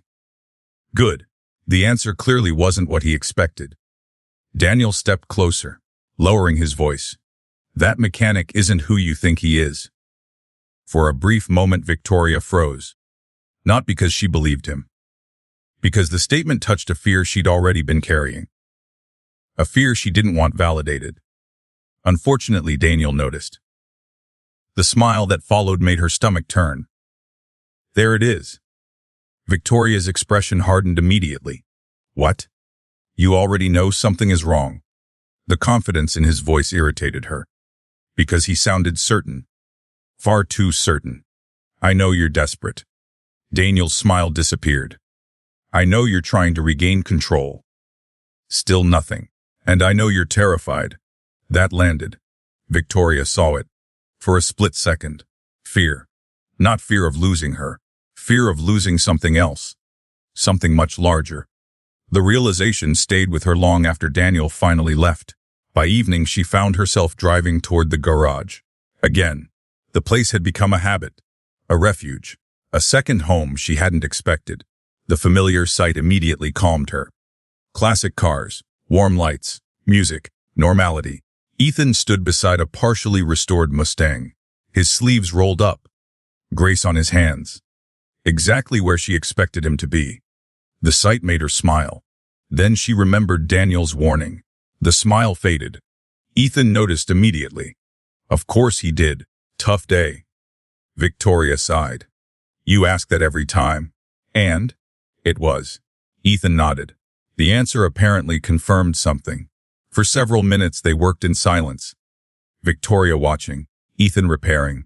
The familiar rhythm felt comforting. Yet the questions remained. Eventually she couldn't hold them anymore. Can I ask you something? Ethan looked up. You usually do. Victoria smiled despite herself. Then became serious again. Who was the woman at the gala? There it was. The question. Finally, Ethan leaned against the workbench. His expression unreadable. A friend. Victoria immediately pointed. See. What? That's the same terrible answer. He laughed. The sound made her more frustrated than it should have, because it's true. It sounds fake. It isn't. Silence followed. Neither seemed eager to surrender. Eventually Ethan sighed. Her name is Eleanor. Victoria froze. What? The mechanic looked confused. The woman? Knew? Victoria stared. Nobo. Ethan frowned. What? My mother's name is Eleanor. Now it was Ethan's turn to freeze. A rare occurrence. A very rare occurrence. Several seconds passed. Then realization appeared, slowly, painfully. Oh. Victoria stared. Ethan stared back. Then something strange happened. Both started laughing. Not because it was particularly funny. Because the coincidence was absurd. The tension disappeared. At least temporarily. Yet Victoria noticed something important. Ethan looked relieved. Relieved that she hadn't learned more. Relieved that the conversation had shifted. And that realization reopened every question she'd been carrying. Later that evening, they sat outside the garage watching the sunset. Orange light painted the city. The world felt peaceful, too peaceful, because Victoria couldn't stop thinking about Daniel, about the gala, about Ethan. Eventually she spoke, quietly. Have you ever lied to me? The question landed heavily. He didn't answer immediately, which was answer enough. Victoria's heart sank slightly. Ethan stared toward the horizon, thinking carefully, choosing every word. Finally he spoke. No. Relief appeared instantly, then disappeared just as quickly, because Ethan wasn't finished. But there are things I haven't told you. The honesty somehow hurt more. Not because it was cruel, because it was real. Victoria looked away. The city lights slowly began to appear. One by one, like distant stars. Will you tell me eventually? Ethan's answer came softly. Yes. The certainty surprised her. No hesitation. No doubt. Just certainty. Yet somehow that wasn't enough. Not anymore. Because secrets had already destroyed one relationship in her life, and she wasn't sure she could survive another. As darkness settled over the city, neither noticed the black SUV parked across the street, or the man inside watching them. Watching Ethan. Watching Victoria. Watching everything. Because while they struggled with secrets, someone else was already searching for the truth. And he was getting dangerously close. The man in the SUV had been watching Ethan for 3 weeks. 3 weeks of photographs. 3 weeks of reports. 3 weeks of surveillance. And none of it made sense, which was becoming increasingly frustrating. Inside a private office across town, Marcus studied the latest file spread across a conference table. The information should have been straightforward. Ethan Carter, mechanic, garage owner, car restoration specialist. Simple, ordinary, forgettable. Except he wasn't. Every time investigators thought they understood him, another contradiction appeared. Marcus rubbed his forehead. Something was wrong. Very wrong. The problem was that he couldn't figure out what. A knock interrupted his thoughts. Come in. An investigator entered carrying another folder. Marcus immediately noticed the expression, excitement, concern, possibly both. That wasn't encouraging. What happened? The investigator placed the folder on the desk. We found something. Marcus opened it. His eyes narrowed. The first page contained a photograph. Ethan. Standing outside the garage. Nothing unusual. The second page contained another photograph. This one made Marcus sit upright. Ethan shaking hands with a man Marcus recognized instantly. One of the wealthiest hotel owners in the country. Marcus frowned. Why would they know each other? The investigator remained silent. That answer worried him. What else? The next page appeared. Another photograph. Different city. Different year. Ethan standing beside a luxury resort executive. Marcus stared. Then another page. Then another. And another. Each image showed the same thing. Powerful people. Influential people. Successful people. All interacting with Ethan. Not casually, respectfully, as equals. Marcus slowly closed the folder. A cold feeling settled into his stomach. This wasn't normal. Not even close. What exactly are we looking at?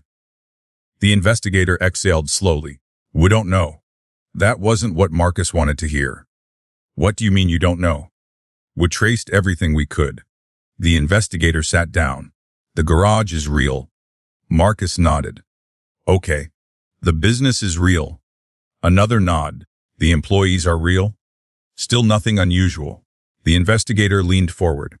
But every time we get close to understanding Ethan do. A pause. The trail disappears. Marcus frowned. Disappears. Completely. That was impossible. People left trails. Everyone did. Especially wealthy people. Especially powerful people. The investigator continued. It's like someone spent years making sure nobody could connect the dots. Marcus looked back at the photographs. Something about them bothered him.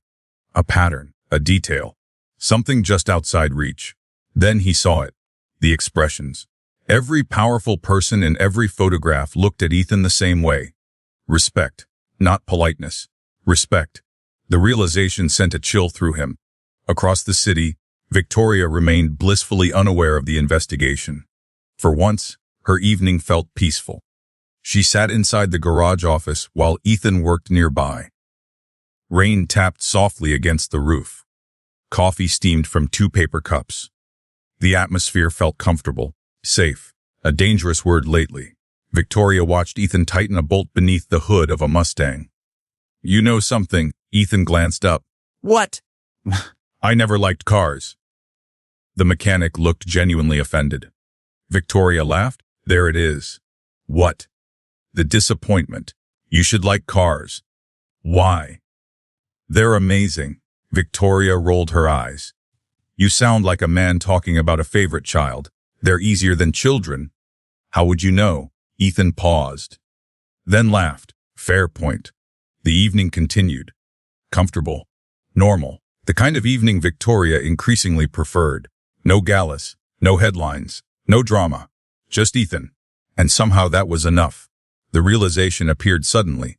Without warning, Victoria looked away immediately. Dangerous. Very dangerous. Because she was no longer pretending. Not emotionally. Not privately. The feelings had become real. She hadn't said it aloud. Hadn't even admitted it to herself. Yet the truth sat there anyway. Waiting, growing, and becoming harder to ignore. Meanwhile, several miles away, Daniel Cross received a phone call. The moment he answered, Marcus spoke. "We found something." Daniel immediately sat upright. "What?" Silence. Then, "I don't think Ethan Carter is a mechanic." Daniel frowned. "What?" The words sounded ridiculous. Marcus didn't laugh. "I think he's pretending to be one." The room became very quiet. Daniel stared out the window. "What are you saying?" Marcus opened the file. His eyes returned to the photographs. The connections. The patterns. The unanswered questions. Then he said something neither man fully understood yet. "I think we've been asking the wrong question." Daniel's pulse accelerated. What question? Marcus looked at the final page. The only page investigators couldn't explain. A heavily redacted financial document. Most of the information remained hidden. Except for one thing. A name. A single name. The name of an investment group. The same investment group quietly influencing the future of Sterling Technologies. Marcus swallowed. Then spoke. "I don't think the question is who Ethan works for." Daniel waited. A long pause followed. Then Marcus finished. "I think the question is whether Ethan owns it." Silence. Complete silence. For the first time in weeks, genuine uncertainty appeared on Daniel's face. Because if Marcus was right, then everything was about to change. And somewhere across the city, Ethan sat beside Victoria sharing terrible coffee, while pretending life was simple, knowing full well that the truth was getting closer, and that sooner or later, the woman sitting beside him would learn exactly who he was. Victoria knew something was wrong the moment she arrived at headquarters. Nobody said anything. That was the problem. Normally the lobby buzzed with activity. Conversations, meetings, movement, energy. This morning felt different. Employees glanced at her, then quickly looked away. Executives whispered in small groups. Assistants carried tablets with unusual urgency. Something had happened. Victoria stepped out of the elevator on the executive floor. Her assistant immediately appeared. Pale. Nervous. Definitely hiding something. Not a good sign. What happened? The assistant hesitated, which answered the question. "Tell me." A tablet appeared. Several articles filled the screen. Victoria frowned. Then read the first headline. NYSTRB man LenKTO may JORINVSTMET. Her stomach tightened. The second headline appeared. WHOS Ethan Carter. Then another. THE Fuel Con IONS. Victoria stared. For several moments she couldn't process what she was reading. The articles contained photographs. Some old, some recent. Images of Ethan with hotel executives. Business leaders. Wealthy investors. Influential people. People who definitely didn't spend weekends restoring Mustangs. Victoria slowly lowered the tablet. "What is this?" Her assistant shook her head. "We don't know." The answer wasn't helpful. Unfortunately, it was probably true. Victoria continued reading. Most of the articles were speculation, rumors, theories. Yet one fact appeared repeatedly. Powerful people seemed to know Ethan. A lot of powerful people. Far too many. Victoria suddenly remembered the gala. The silver-haired woman.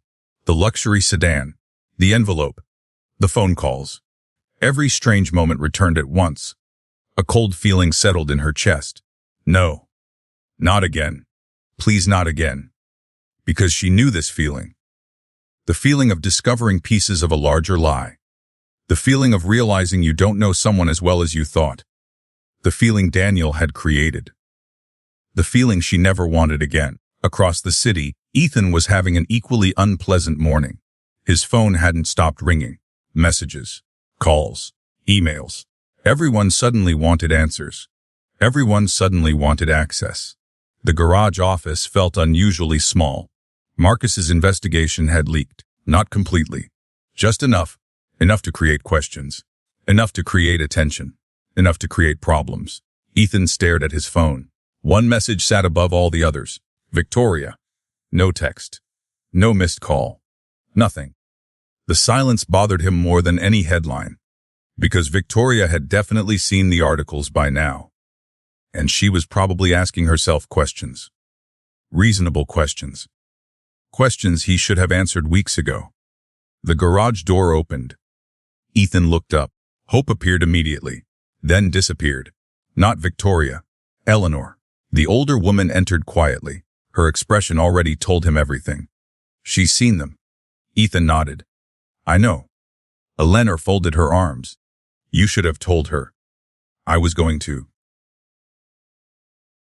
The question landed hard, because he didn't have an answer. Not a good one. Not an honest one. He'd kept delaying, waiting for the right moment, waiting for the perfect opportunity. The problem with perfect opportunities was that they rarely existed. Now circumstances were making the decision for him. The worst possible outcome. Across town, Victoria spent the afternoon trying to focus.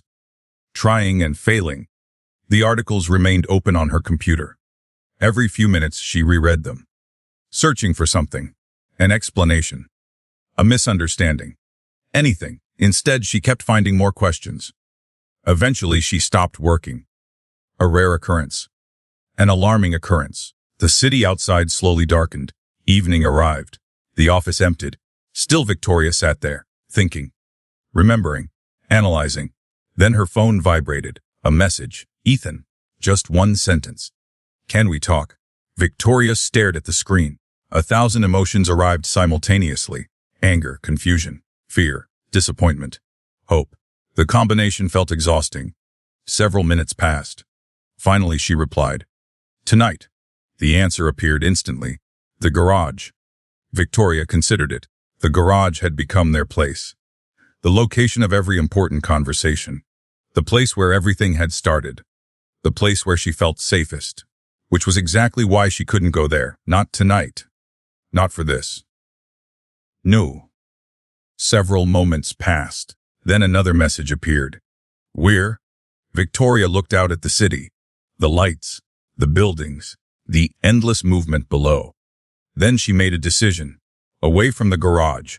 The answer took longer this time. Eventually. Okay. That single word somehow felt heavier than any conversation they'd ever had. Because both of them understood.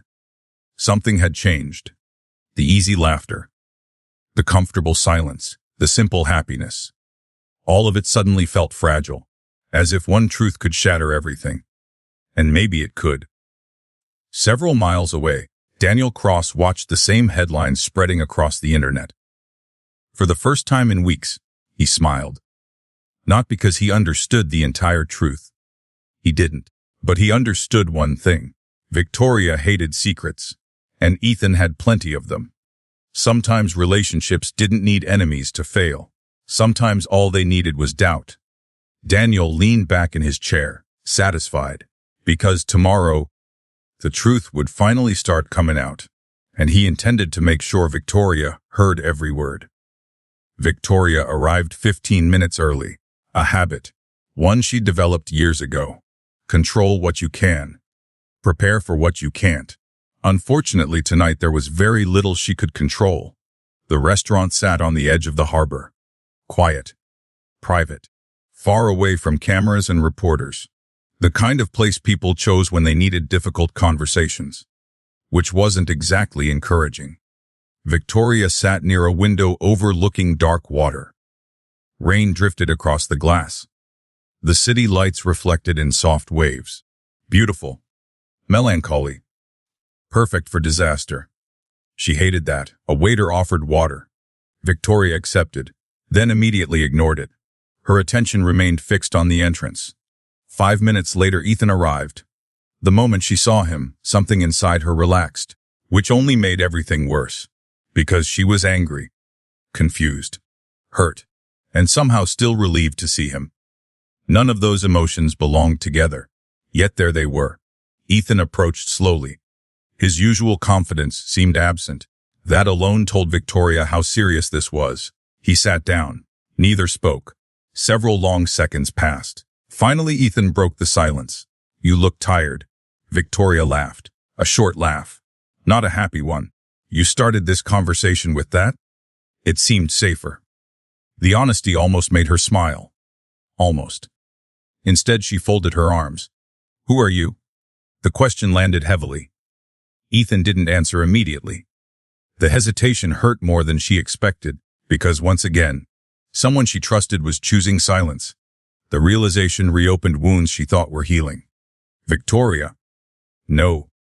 Her voice remained calm. Dangerously calm. "Don't do that." Ethan stopped. The restaurant noise faded into the background. Everything felt very far away. "You told me you weren't lying." "I wasn't." Victoria shook her head. "That's not the same thing." No argument came. Because there wasn't one. Both of them knew it. "You kept things from me." "Yes." The answer arrived quietly. Honestly, and somehow that made it worse. Victoria stared out the window. Rain traced paths down the glass. 1,000 memories flashed through her mind. The garage, the lake, the dinners, the conversations, the laughter. Had any of it been real? The question terrified her, because she desperately wanted the answer to be yes. "What exactly have you been hiding?" Ethan looked down briefly, then back up, directly at her. "I didn't grow up wealthy." Victoria listened. "My father owned a small repair shop." Still listening. "When I was younger, we nearly lost everything." A pause. "My family went bankrupt." Victoria frowned. This wasn't what she expected. Not even close. Ethan continued. "I spent years rebuilding my life." The words felt carefully chosen, carefully measured, as though he were walking through a minefield. Eventually, Victoria understood why. Every sentence moved closer to something important. Something dangerous. "You became successful." "Yes." "How successful?" Silence. The question hung between them. The answer mattered. Both knew it. Finally, Ethan exhaled slowly. "Very." Victoria looked away. There it was. The truth. Or at least part of it.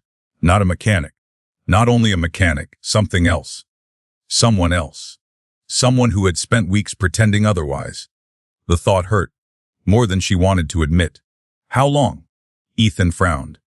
"How long what?" "How long were you planning to keep it from me?" And no answer came, because there wasn't one. And that told her everything. The waiter arrived. Neither touched the food. Neither seemed interested. The conversation had become too important. Too fragile. Victoria stared at him. The man she'd trusted. The man she'd laughed with. The man she'd started falling for. The realization arrived suddenly. Without warning. Without permission. Falling for. Her chest tightened. Because saying it internally made it real. And real feelings made betrayal hurt more. Much more. Across the table, Ethan seemed to recognize the shift. Something changed in his expression. Concern. Regret. Fear. Real fear. Not for himself. For her. For them. The realization surprised Victoria. Then Ethan spoke again. "Everything between us was real." The statement arrived so quickly it felt instinctive. As though he'd been waiting to say it. Victoria looked at him. "You expect me to believe that?" "Yes." The answer came immediately. Without hesitation. Without calculation. Just certainty. And for a dangerous moment, she almost believed him. Because she wanted to. More than she should. A lot more. Then another voice interrupted. "Victoria." Both turned. Daniel Cross stood beside the table. Perfect timing. Perfect suit. Perfect smile. Victoria's stomach dropped immediately. Of course. Of course he would appear now. The universe apparently enjoyed cruelty. Daniel looked at Ethan. Then at Victoria. His smile widened slightly. "I was hoping I'd find you." Victoria stood. Immediately. "What do you want?" Daniel ignored the question. His attention remained fixed on Ethan. The expression on his face made Victoria uneasy. Because it wasn't anger. Or jealousy. It was recognition. The kind that comes when a puzzle finally makes sense. Daniel slowly nodded, then laughed. A quiet laugh, one filled with disbelief. Well, silence. Nobody moved. Nobody spoke. Then Daniel looked directly at Victoria and delivered the sentence that shattered the evening. You really don't know who he is, do you? The restaurant suddenly felt too small, too quiet, too warm. Victoria's pulse accelerated. Beside her, Ethan became perfectly still. The reaction alone was enough to terrify her, because it meant Daniel knew something. Something important. Something Ethan didn't want revealed. Daniel smiled. Slowly. Carefully. Like a man holding a winning card.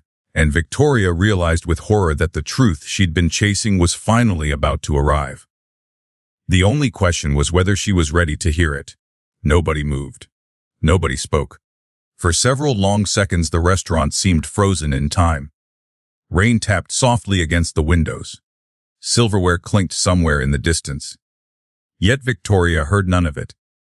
Her attention remained fixed on Daniel, and on the expression suddenly appearing on Ethan's face. Not fear, not panic, resignation. As though a moment he'd spent months trying to avoid had finally arrived. Daniel looked almost amused, which immediately made Victoria angry. What are you talking about? The question came sharper than intended. Daniel smiled. Ask him. Victoria turned. Ethan remained silent. That silence felt louder than anything Daniel could have said. Her stomach tightened. Ask him who owns Blackridge Capital. The name meant nothing at first. Then everything. Victoria froze, because she recognized it. Every executive in the country recognized it. Blackridge Capital, one of the most influential private investment groups in North America. A company famous for moving quietly. A company powerful enough to influence billion-dollar acquisitions. A company currently involved in several major transactions affecting Sterling Technologies. The realization hit like a physical blow. Slowly. Painfully. Impossible. Victoria looked at Ethan. Then laughed once. A nervous laugh, because the alternative was unthinkable. That's ridiculous. Nobody answered. The silence continued. And suddenly it didn't feel ridiculous anymore. Daniel watched her carefully, enjoying every second. Victoria hated him for that. She hated him even more when she turned toward Ethan and saw the truth in his eyes. No, no, no.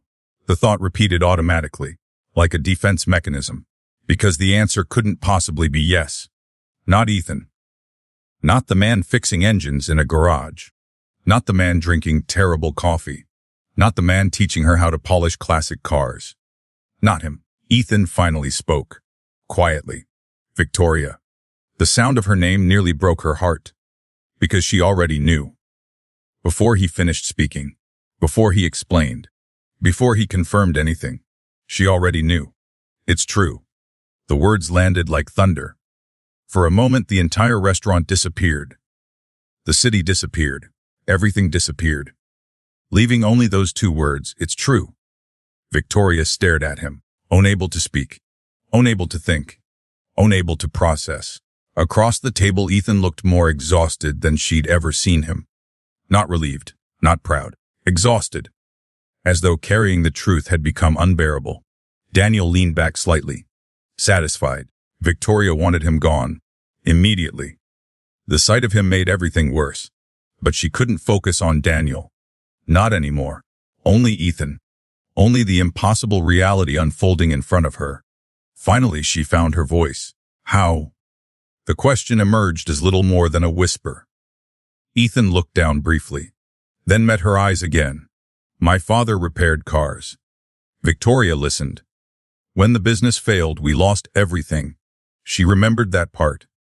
The story he'd already told, only now it felt incomplete. A tiny piece of something much larger. Ethan continued. I spent years building companies. The restaurant seemed unusually quiet, almost as though the entire world was listening. One company became 2. A pause, then 10. Another pause, then investments. Victoria sat perfectly still. The explanation sounded simple. Too simple. Yet the man speaking wasn't trying to impress her. He never had. That somehow made it more believable. Not less. Eventually Ethan sighed. I never stopped loving cars. The statement almost sounded ridiculous given the circumstances. Yet it also sounded exactly like Ethan. Exactly. Daniel laughed quietly. You're being modest. Nobody acknowledged him. Victoria barely remembered he was there. Ethan's attention never left her, and for the first time she noticed something. Not confidence, not power, fear. Real fear. The kind people experience when they are about to lose something important. The realization hurt, because she knew exactly what that something was. Finally, Victoria asked the question that mattered most. Why didn't you tell me? Silence followed. A long silence. Then Ethan answered honestly. Because that was apparently the only way he knew how. Because I liked the way you looked at me. The words stole every remaining thought from her mind. Daniel stopped smiling. Even he hadn't expected that answer. Ethan continued. The first night in the garage. A pause. You looked at me like a normal person. Victoria's chest tightened. Painfully. You didn't care about money. Another pause. Or influence. His voice grew softer. You just talked to me. The restaurant disappeared again. Not because of shock. Because of understanding. Victoria knew exactly what he meant. Exactly. People treated her differently every day. Because of her name. Because of her company. Because of her wealth. Apparently Ethan had spent years experiencing the same thing. From the opposite side. Neither had expected to find someone who understood. The realization hurt almost as much as the secret itself. Daniel finally interrupted. That's touching. The sarcasm immediately shattered the moment. Victoria turned. Slowly. Dangerously. For the first time that evening, her anger focused entirely on him. Not Ethan. Daniel. The man standing there smiling while her world rearranged itself. Daniel misread the expression. A fatal mistake. You see now, don't you? Victoria stood. The movement surprised everyone, including herself. Daniel smiled. Certain victory had arrived. Then Victoria spoke, and the smile vanished instantly. I see one thing very clearly. Daniel frowned. What?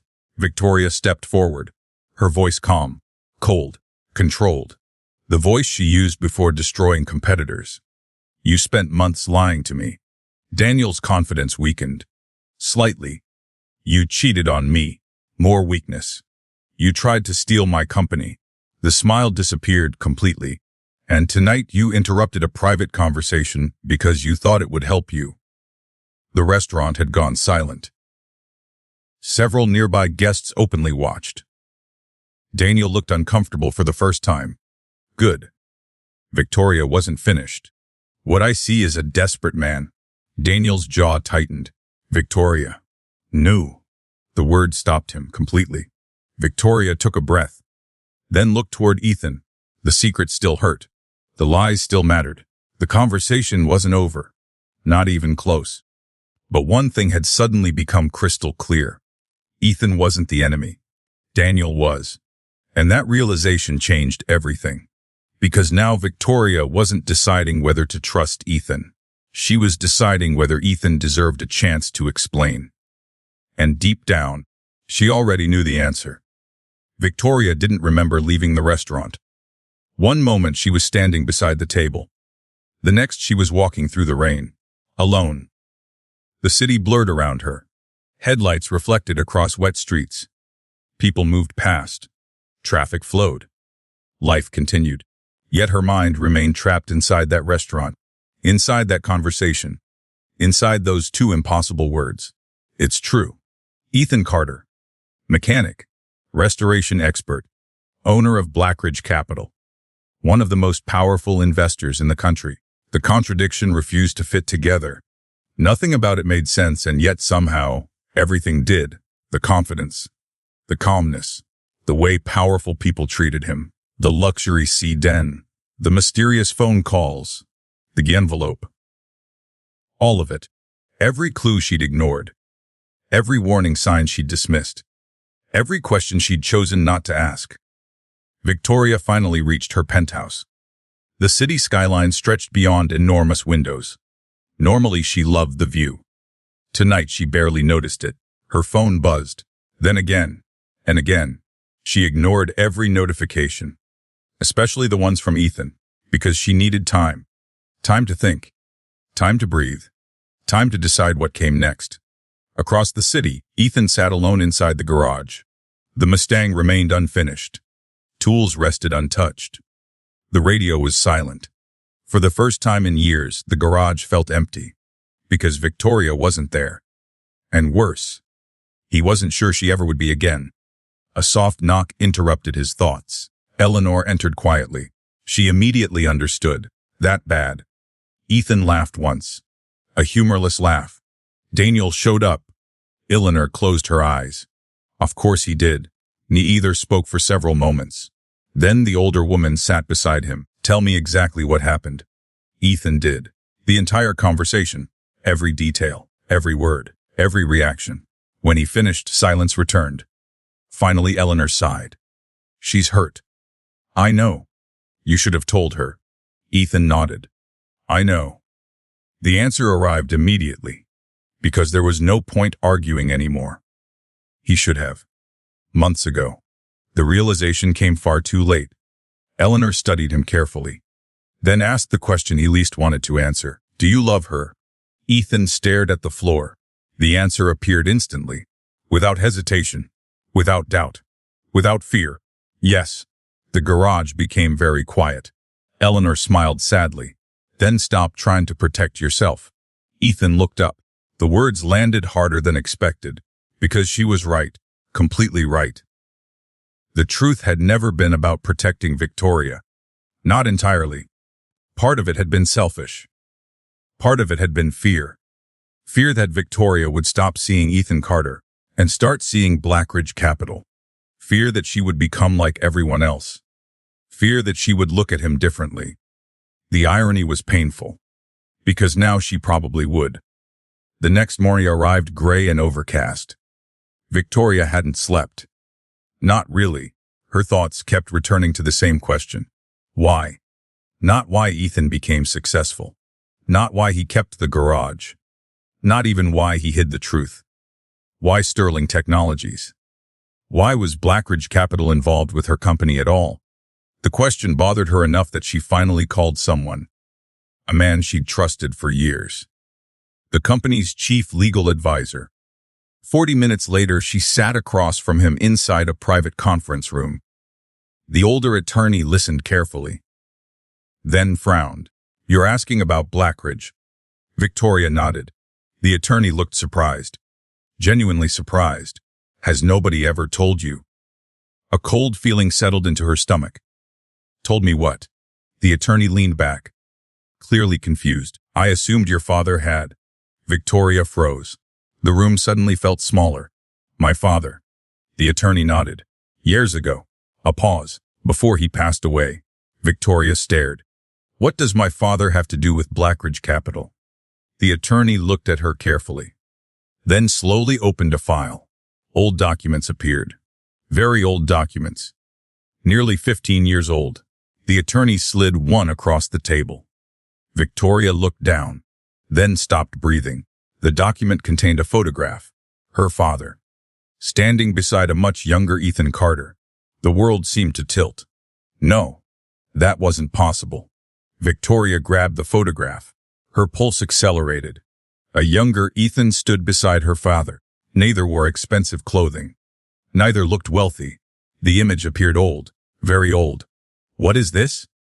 The attorney seemed surprised by her reaction. I thought you knew. Victoria barely heard him. What is this? The attorney pointed toward the photograph. Your father helped him. The words barely registered. Victoria continued staring. The attorney sighed, then explained. Years ago, Ethan's family lost everything. The room became perfectly silent. Their business collapsed. Victoria remembered that part. Ethan had told her. Only now there was more, much more. The attorney continued. Most investors walked away. A pause. Your father didn't. Victoria looked up. What? He personally guaranteed a loan. The explanation felt unreal, like a story about someone else's life. Not hers, not Ethan's, certainly not her father's. Yet the attorney kept talking. He believed Ethan deserved a chance. Another pause. He was right. Victoria stared at the photograph again. A younger Ethan, standing beside the man she'd admired her entire life. The man she'd lost far too soon. Suddenly dozens of things made sense. Why Ethan cared about the company. Why he never seemed interested in exploiting it. Why he looked uncomfortable whenever Sterling Technologies came up. The answers had been there all along. Hidden. Waiting. The attorney folded his hands. After Ethan became successful. Victoria listened. Never forgot. A strange feeling filled her chest. Not anger. Not betrayal. Something else. Something softer. More complicated.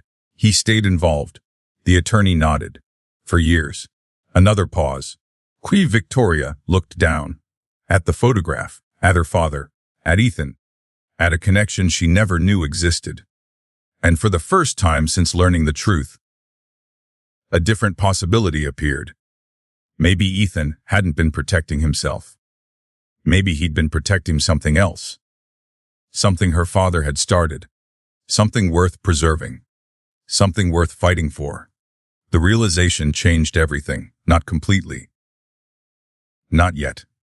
But enough. Enough to make her wonder whether the story she'd believed was missing an important chapter.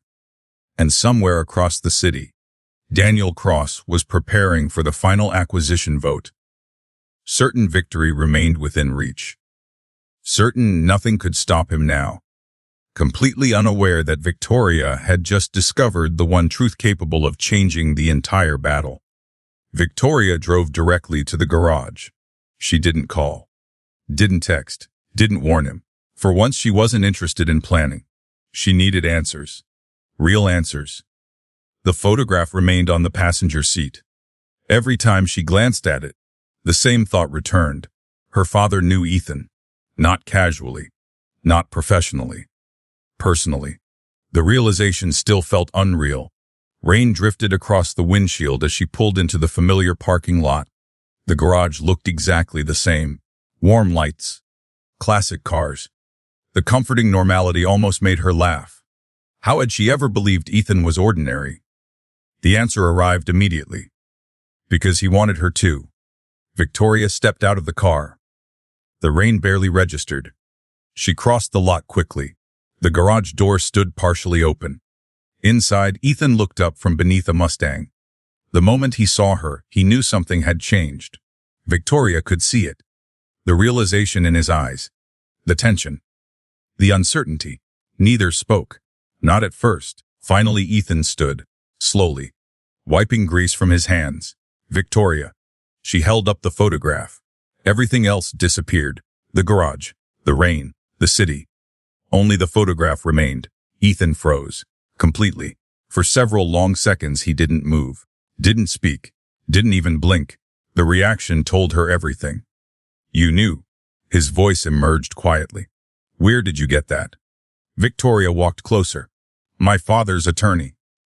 Ethan closed his eyes briefly. As if he'd expected this day. As if he'd feared it. When he looked at her again, there was no denial. No excuses. Only honesty. I knew him. Victoria swallowed. The simple statement hit harder than expected. Because suddenly the story wasn't about investment groups, or secret wealth, or hidden identities. It was about her father. The one person she still missed every day. The one person she would have given anything to speak with again. What happened? Ethan looked at the photograph. Then toward the rain outside. His expression softened. He saved my family. The answer arrived without hesitation. Without calculation. Without strategy. Just truth. Victoria remained silent. Listening. My father borrowed money, trying to keep our business alive. Ethan continued. When everything collapsed, nobody wanted to help. The garage seemed unusually quiet. Even the rain felt distant. Alina Sterling's husband did. Victoria's chest tightened. Her father. He didn't know us. Ethan laughed softly. He barely knew us. A pause. but he believed people deserved second chances. The words sounded familiar, painfully familiar, because they were exactly the kind of thing her father would say. Exactly. Ethan walked toward a nearby workbench, opened a drawer, removed a worn envelope. Old, aged, protected, carefully preserved. Victoria watched silently. Ethan handed it to her. "What is this?" His expression became unexpectedly vulnerable, the most vulnerable she'd ever seen. "A letter." Victoria frowned. She opened it carefully. Inside rested a single page. Handwritten. The handwriting stopped her heart. Her father's handwriting. She knew it instantly. Every curve, every line, every detail. For a moment she couldn't breathe. The garage disappeared. Everything disappeared. Only the letter remained. Slowly she began reading. The letter wasn't long. Only a few paragraphs. Yet every word carried weight. Her father spoke about faith, about resilience, about opportunity, about believing in people when nobody else would. Near the bottom, one sentence had been underlined. "Success means very little if you forget the people who helped you reach it." Victoria stared at those words. Tears filled her eyes immediately. Without warning, without permission. She hadn't heard her father's voice in years. Yet somehow the letter felt like hearing him again. The emotion hit harder than expected. Much harder. A moment later she realized Ethan wasn't speaking. Wasn't interrupting. Wasn't looking away. He was simply waiting. Giving her time. The way he always did. Eventually Victoria folded the letter carefully. Almost reverently. "You kept this." Ethan nodded. "For 15 years. The answer stunned her. 15 years. The letter looked preserved like a treasure. Protected. Valued. Important. Because apparently it had been. Victoria looked up slowly. "Why?" Ethan smiled sadly. "Because it changed my life." The truth in his voice was impossible to ignore. And suddenly dozens of things made sense. The company. The investments. The loyalty. The protection. The hidden involvement. Everything. Her father hadn't simply helped Ethan. He'd changed Ethan's future. And Ethan had spent years honoring that debt. Not financially. Personally. The realization settled over her. Warm. Complicated. Powerful. Finally Victoria asked the question that had haunted her for days. "Why didn't you tell me?" Ethan looked away. The answer clearly wasn't easy. "I wanted you to know me first." The garage fell silent. Victoria listened. "I wanted you to know Ethan." A pause. Not Blackridge. Another pause. Not the money. His voice softened. "Just me?" The words broke something inside her. Not because they hurt. Because she understood them. Perfectly. For years she'd wanted exactly the same thing.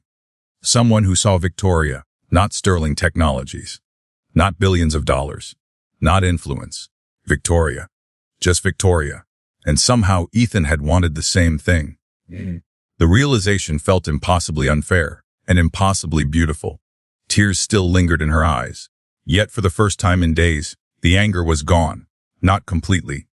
But enough. Enough to see him clearly again. Enough to remember why she'd trusted him. Enough to remember why she'd fallen for him. Neither moved. Neither spoke.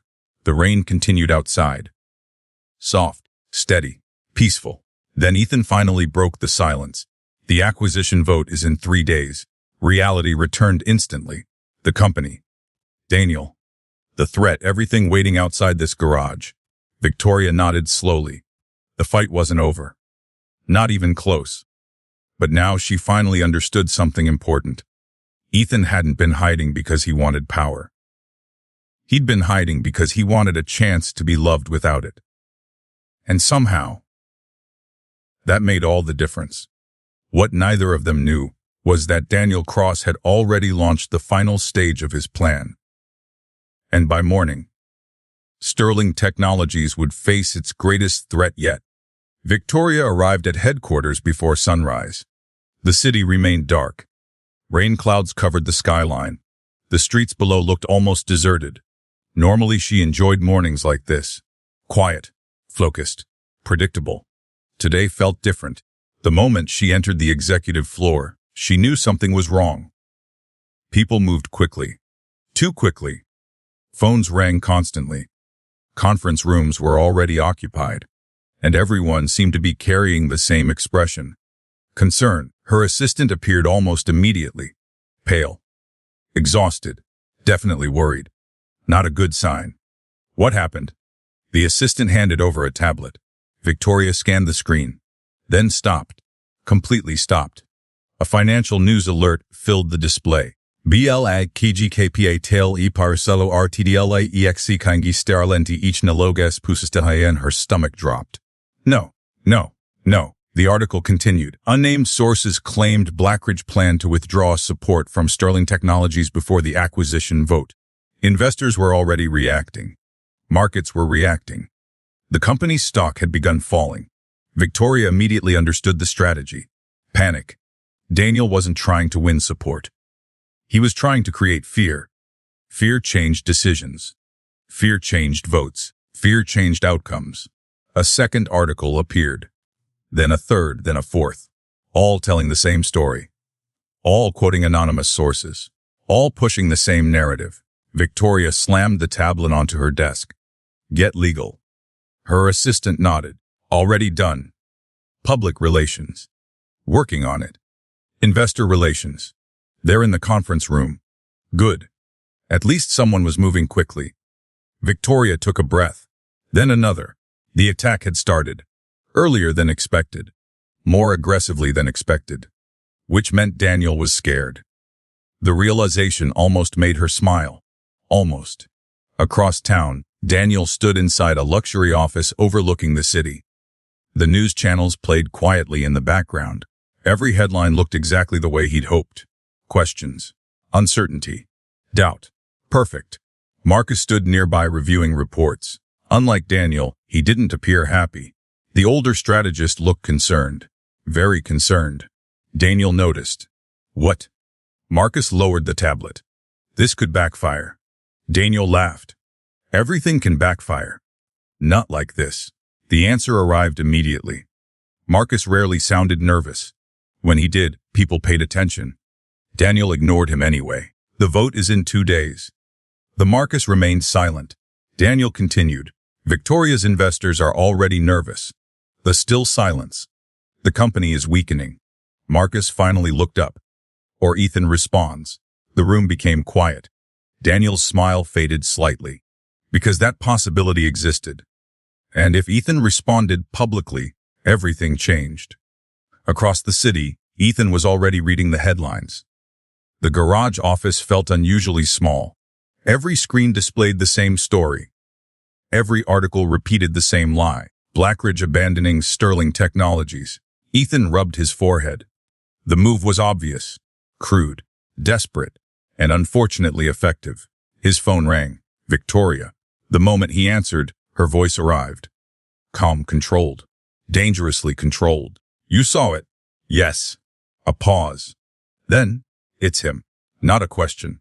A fact. Ethan nodded despite the fact she couldn't see him. Yes. Silence followed. The comfortable silence they used to share felt different now. Not worse. Just heavier. More honest. Finally, Victoria spoke again. What do we do? The question surprised him. Not because she asked it. Because of what it meant. She hadn't asked, what are you going to do? She had asked, what do we do? Together. The realization settled quietly in his chest. For the first time since the truth came out, hope returned. We fight. The answer came easily. Immediately. Victoria laughed softly. The sound felt familiar. Comforting. I was hoping you'd say that. Ethan smiled. Then became serious. Meet me tonight. Garage. A brief pause. Then Ethan looked around. At the workbench. At the classic cars. At the place where everything had started. Yeah. The answer felt right. Garage. That evening arrived with heavy rain. The city lights reflected across wet pavement. The familiar garage glowed warmly against the darkness. Victoria arrived first, a rare occurrence. She stood beside the Mustang waiting, thinking. The last few weeks felt impossible. A broken car, a fake relationship, a hidden billionaire, an old letter, and somehow real feelings. The garage door opened. Ethan stepped inside. Their eyes met immediately. Neither spoke. Neither needed to. Something had changed since the restaurant. Since the truth. The distance was gone. Not completely. But enough. Victoria finally broke the silence. You know what's funny? Ethan smiled slightly. What? She looked around the garage. The place that had become so important. We started this because of Daniel. Ethan nodded. Yeah. Victoria folded her arms. And now I barely think about him. The confession surprised both of them. Mostly because it was true. Daniel wasn't what kept her awake anymore. The company wasn't either. Ecom looked at her carefully. The moment stretched, longer than expected. Then he spoke quietly. Victoria. The way he said her name made her heart skip. Once, just enough. We win this. Not confidence. Not arrogance, certainty. The same certainty she'd heard the first night in the garage. The same certainty she'd learned to trust. Victoria smiled. For the first time all day. For the first time since the attack began. And suddenly she believed him. What neither of them knew was that Marcus Hale had just discovered something hidden inside Daniel's financial records. Something dangerous. Something illegal. And by tomorrow morning, the entire battle for Sterling Technologies was about to become much bigger than a hostile takeover. Marcus Hale didn't sleep. Not because of the acquisition vote. Not because of Blackridge Capital. Not even because of Ethan Carter. Those problems suddenly seemed smaller. Much smaller. The problem sitting on his desk was a folder. A single folder. One he'd discovered while reviewing Daniel's financial records. At first it seemed routine. A transfer here. A payment there. Nothing unusual. Then he noticed a pattern. The same offshore account appearing repeatedly. The same shell company appearing repeatedly. The same missing funds appearing repeatedly. Marcus had spent 25 years navigating corporate warfare. He recognized fraud when he saw it. And what he saw terrified him. The numbers weren't small. Not even close. The amount exceeded $60 million. Money that had quietly disappeared. Money that belonged to investors. Money Daniel couldn't explain. Marcus stared at the documents. Then leaned back. For the first time since joining Daniel's organization, he asked himself a question he'd avoided for years. How far was Daniel willing to go? The answer arrived immediately. Farther than anyone realized. Across the city, Victoria woke to 17 missed calls. None from Ethan. That alone told her everything. If Ethan wasn't calling, something serious was happening. Her phone rang again. This time she answered. Hello, Victoria. Marcus. That surprised her. A lot. Marcus never called directly. Never. What happened? Silence. Not a good sign. Then we need to meet. Victoria sat upright. Immediately. Why? Another pause. Then Marcus spoke. Because Daniel is lying to everyone. The words settled heavily. Victoria closed her eyes. That wasn't exactly breaking news. Marcus. I'm serious. Something in his voice stopped her. Fear. Real fear. Not concern. Not anxiety. Fear. Victoria stood. When? Now. 1 hour later she entered a private conference room. Marcus already waited. A thick folder rested on the table. The moment she saw his expression, her stomach tightened. The man looked exhausted. Defeated. Like someone carrying information he wished he didn't possess. Without speaking, Marcus pushed the folder across the table. Victoria opened it. Then froze. Page after page filled with transactions. Transfers. Hidden accounts. Corporate structures. Payment records. The deeper she read, the worse it became. This is real. Marcus nodded. Every movement looked heavy. Painful. I checked 3 times. Victoria continued reading. Then stopped. A specific number caught her attention. She looked up. 60 million. Marcus nodded again. Silence followed. Long silence. Finally Victoria leaned back. Unable to process the scale. Daniel hadn't simply planned a takeover. He'd been stealing. For years. The realization changed everything. Because hostile takeovers were business. This wasn't business. This was criminal. What are you going to do? Marcus laughed softly, not because anything was funny, because he already knew the answer. I'm done. Victoria looked up. What? I'm finished. The words arrived with certainty. The certainty of a man making peace with a difficult decision. I'm not protecting him anymore.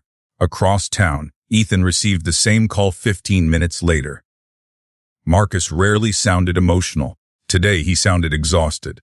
After hearing the details, Ethan remained silent, thinking, calculating, processing. Finally he spoke. Do you have copies? Several. Good. Marcus exhaled slowly. For the first time all morning, relief appeared, because Ethan's response wasn't surprise. It was action. Immediate action. The kind Marcus desperately needed. By late afternoon, the garage became headquarters. Not corporate headquarters. Real headquarters. Victoria arrived first. Marcus arrived second. Ethan arrived last. The combination felt surreal. A billionaire CEO. A former strategist. A mechanic who secretly controlled billions. All sitting around a small metal table beside a Mustang. Victoria looked around. Then laughed. Marcus looked confused. What? Victoria smiled.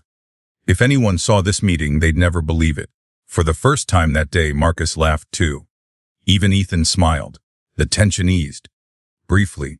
Then reality returned. The folder sat in the center of the table. Waiting. Ethan opened it, carefully reviewing every page. Every number. Every signature. Every transfer. The longer he read, the darker his expression became. Finally, he closed the folder. Slowly. He's done. The statement carried absolute certainty. Victoria looked up. You mean the vote? Ethan shook his head. No. A pause. Then, I mean everything. Silence settled across the garage. Because everyone understood. The takeover wasn't the battle anymore. The battle had changed. Completely. Daniel wasn't fighting for control. He was fighting for survival. And suddenly, he was losing. Outside, rain hammered against the garage roof. Inside, the three of them sat together. The company, the future, the truth. Everything converging toward a single moment. The acquisition vote was tomorrow. One final day. One final fight. One final chance for Daniel to win. Or fall. And as Victoria looked across the table at Ethan, she realized something important. For weeks she'd believed Ethan was the biggest surprise in her life. She was wrong. The biggest surprise was how much she trusted him now. Even after everything, maybe because of everything, and tomorrow. That trust would finally be tested. Victoria hadn't felt nervous walking into Sterling Technologies in years. Today was different. Today everything was on the line. The acquisition vote. The future of the company. The legacy her father built. The outcome would shape everything. Rain fell steadily outside as her car approached headquarters. The massive glass tower rose into the gray morning sky. Normally it felt powerful. Today it felt like a battlefield. Victoria stepped from the vehicle. Immediately cameras appeared. Reporters crowded behind barriers. Questions flew through the air. Miss Sterling, do you expect the vote to succeed? What about Blackridge Capital? Is Ethan Carter attending? Victoria ignored them all. For once, public opinion didn't matter. Only the vote mattered. Inside, the atmosphere felt electric. Executives moved quickly. Investors arrived. Security remained everywhere. Everyone understood the importance of the day. Everyone understood the stakes. The boardroom occupied the top floor. Floor-to-ceiling windows overlooked the city. The massive conference tables stretched across the room. Every chair represented influence, power, control. Victoria entered. The conversations stopped immediately. Good. Let them stop. She'd spent too much time worrying about appearances. Today she cared only about results. Daniel sat near the far end of the table. Perfect suit. Perfect smile. Perfect confidence. At least on the surface. Victoria noticed the tension beneath it. The subtle cracks. The nervous energy. He knew something had changed. He just didn't know how much. One chair remained empty. Ethan's. The sight made Daniel smile slightly. A mistake. A very big mistake. The vote wasn't scheduled to begin for another 30 minutes. Yet already everyone seemed restless. Investors whispered. Board members exchanged nervous glances. Nobody liked uncertainty, and there was plenty of uncertainty today. Victoria sat quietly, waiting. The elevator doors opened. Conversations stopped again, this time for a different reason. Ethan entered. The room became silent, completely silent. For years these people had heard his name, seen his influence, read reports, analyzed investments, yet very few had ever met him. Now they were, and Ethan looked exactly like himself. No designer suit, no billionaire performance, no dramatic entrance, just Ethan, calm, steady, confident. Victoria smiled despite herself. Daniel didn't, not even slightly. Ethan took his seat. The final seat, the most important seat. Then the meeting began. For the next hour, presentations filled the room. Reports, arguments, forecasts, predictions, everything investors expected. Victoria listened. Daniel spoke confidently, passionately, persuasively. Unfortunately for him, nobody seemed particularly interested anymore. Because the room knew, everyone knew, the decision would ultimately come down to one thing. One person, Ethan Carter. Eventually Daniel stood. The final presentation. The final argument. The final attempt. He walked toward the screen. Charts appeared. Growth projections. Expansion plans. Acquisition benefits. The presentation looked impressive. Professional, polished, and completely irrelevant. Because the moment Daniel finished speaking, Ethan stood. The room immediately shifted.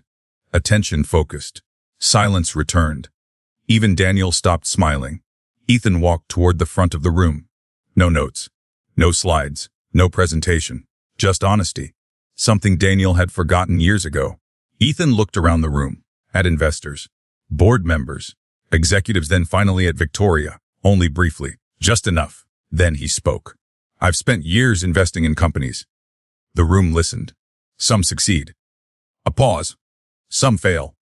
Another pause. But success has never been about numbers. Victoria felt her chest tighten, because she recognized the words, the philosophy, the belief. It sounded familiar, painfully familiar. Ethan continued. It's about people. Silence. Complete silence. The wrong people can destroy even the strongest company. Daniel shifted uncomfortably. The room noticed.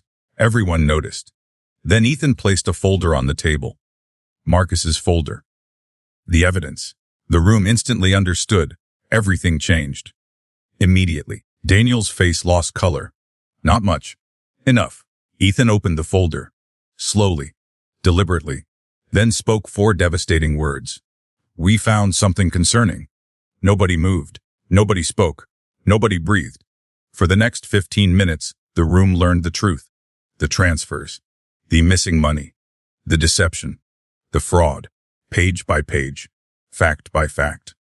The evidence spoke louder than any argument ever could. Daniel attempted interruptions. They failed. He attempted explanations. They failed too, because the numbers didn't lie. The documents didn't lie. The truth didn't lie. Eventually silence returned. Heavy silence. The kind that changes careers, changes futures, changes lives. Daniel looked around the room, searching, hoping, finding nothing. Not a single ally. Not a single supporter. Not a single friend. For the first time since Victoria met him, Daniel looked afraid. Truly afraid. Then the chairman spoke. The acquisition proposal is withdrawn. The words echoed through the room. Daniel closed his eyes. The fight was over. The takeover was dead. Completely, irreversibly. Victoria sat perfectly still. The relief felt overwhelming. The company was safe. Her father's legacy was safe. Everything she'd fought for was safe. Yet her attention drifted elsewhere. Toward Ethan. Because despite everything happening, despite the victory, despite the chaos, one conversation remained unfinished. One question remained unanswered. One future remained uncertain. The vote had ended. The battle had ended. But their story hadn't. Not even close. Because as security quietly approached Daniel, Victoria realized something. Winning the company had never been the most important thing. Not anymore. And judging by the way Ethan looked at her across the room, he knew it too. Nobody spoke as security approached Daniel. The silence felt louder than shouting. The boardroom remained frozen. Executives watched. Investors watched. Even the city beyond the glass walls seemed strangely still. Daniel sat motionless, as though refusing to accept reality. The takeover was gone. The company was gone. His future was collapsing in real time. Yet somehow he still seemed convinced he could fix it. Victoria recognized that look. Desperation. The final stage before surrender. Unfortunately for Daniel, surrender wasn't something he did well. One of the security officers stepped forward. "Sir." Daniel didn't move. The officer tried again. "Sir." Slowly Daniel stood. The room remained silent. Victoria expected anger. A dramatic outburst. A final speech. Something. Instead Daniel laughed, a small laugh. The kind people make when reality becomes too absurd to process. "You all think you've won." Nobody responded. The statement hung in the air. Ignored. Daniel looked toward Ethan. The smile disappeared. Immediately. "What are you?" The question sounded genuine, almost confused. Ethan remained calm. "As always, I'm a mechanic." Several people laughed, including Victoria. Daniel did not, because somehow the answer irritated him more than any insult could. The truth was standing right in front of him, and he still couldn't understand it. A man who owned billions. A man who could control companies. A man who could influence entire industries, yet still spent his evenings rebuilding Mustangs. Daniel shook his head. "You could have had anything." Ethan's answer arrived instantly. "I do." The room became very quiet. Victoria felt her heart skip. Just once. Only once. Unfortunately, it was enough. Daniel followed Ethan's gaze. Toward Victoria, understanding appeared. Then frustration. Then defeat. For the first time all day, Daniel finally understood what he'd already lost. And it wasn't Sterling Technologies. It was her. Security escorted him toward the exit. Nobody stopped them. Nobody objected. Nobody defended him. Because there was nothing left to defend. At the doorway, Daniel paused. One final time, one final look. Then he disappeared. And just like that, he was gone. The door closed. The room exhaled collectively. Months of tension seemed to vanish. Executives relaxed. Investors began talking. Conversations returned. Life moved forward. The crisis was over. Almost. The chairman stood. "I believe this meeting is concluded." Nobody disagreed. Within minutes, people began leaving. One by one, small groups formed. Discussions started. Phones appeared. News traveled. The story would dominate headlines within the hour. Victoria barely noticed. Her attention remained elsewhere. Across the room. Ethan, the man currently speaking with several investors. The man who looked exactly the same as he had inside the garage. Despite everything. Despite the power. Despite the influence. Despite controlling the vote. Still Ethan. The realization made her smile. A few minutes later Marcus approached. For the first time in weeks, he looked relaxed. Actually relaxed. Victoria wasn't sure she'd ever seen that before. "You okay?" Marcus laughed softly. "I think I'm unemployed." Victoria smiled. "Probably." That's surprisingly comforting. The answer made her laugh. Marcus glanced toward Ethan, then back toward her. A knowing expression appeared. One she immediately disliked. "What?" "What?" "Nothing." "Marcus." The smile widened. So Victoria rolled her eyes. The man clearly knew something. Fortunately, he chose not to say it. For once. Eventually, the boardroom emptied. The city stretched beyond the windows. Rain had finally stopped. Sunlight broke through the clouds. The timing felt almost suspiciously symbolic. Only 3 people remained. Victoria, Ethan, Marcus. The latter stood first, gathering documents, closing folders, preparing to leave. Victoria watched him. "Where are you going?" Marcus smiled. "Anywhere that doesn't involve hostile takeovers. Fair. Very fair." Before leaving, Marcus paused, then looked at Ethan. "You should probably talk to her." subtle as a brick. Victoria immediately groaned. Marcus ignored her, as usual, then disappeared into the elevator. The doors closed, and suddenly, only two people remained. The silence felt different now. Not uncomfortable. Not awkward. Important. The kind of silence that exists before life changes. Victoria walked slowly toward the windows. The city looked brighter than it had that morning. Maybe because it was. Maybe because she was. A moment later, Ethan joined her. Neither spoke immediately. The skyline stretched endlessly before them. For several seconds, they simply stood together. Then Victoria smiled. You know. Ethan glanced over. What? She looked out toward the city. When I met you, a laugh escaped. I thought you were just a mechanic. Ethan smiled. That's because I am. Victoria shook her head. No. The answer arrived softly, emotionally, honestly. You're Ethan. The words landed between them. Simple, yet somehow perfect, because they contained everything. The garage, the lake, the fake relationship, the secrets, the arguments, the trust, the feelings, everything. For the first time all day, Ethan looked speechless. And Victoria found that strangely adorable. What neither of them said aloud was obvious. The company was safe. The battle was over. Daniel was gone. Which meant only one problem remained. The biggest problem of all. The fact that somewhere along the way, their fake relationship had become completely real. For the first time in months, Victoria had nothing to fight. No crisis. No takeover. No emergency meetings.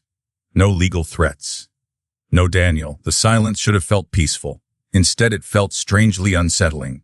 Because without all the chaos, she could finally hear her own heart. And her heart had become annoyingly clear. 3 days passed after the vote. 3 very strange days. The company stabilized. The news cycle moved on. Investors relaxed. Employees celebrated. Everything returned to normal, except Victoria. Because she hadn't seen Ethan. Not once. Not since the boardroom. At first she understood. There was work. Interviews. Lawyers. Cleanup. 100 different responsibilities. Then came day 2. Then day 3. And suddenly understanding became irritation.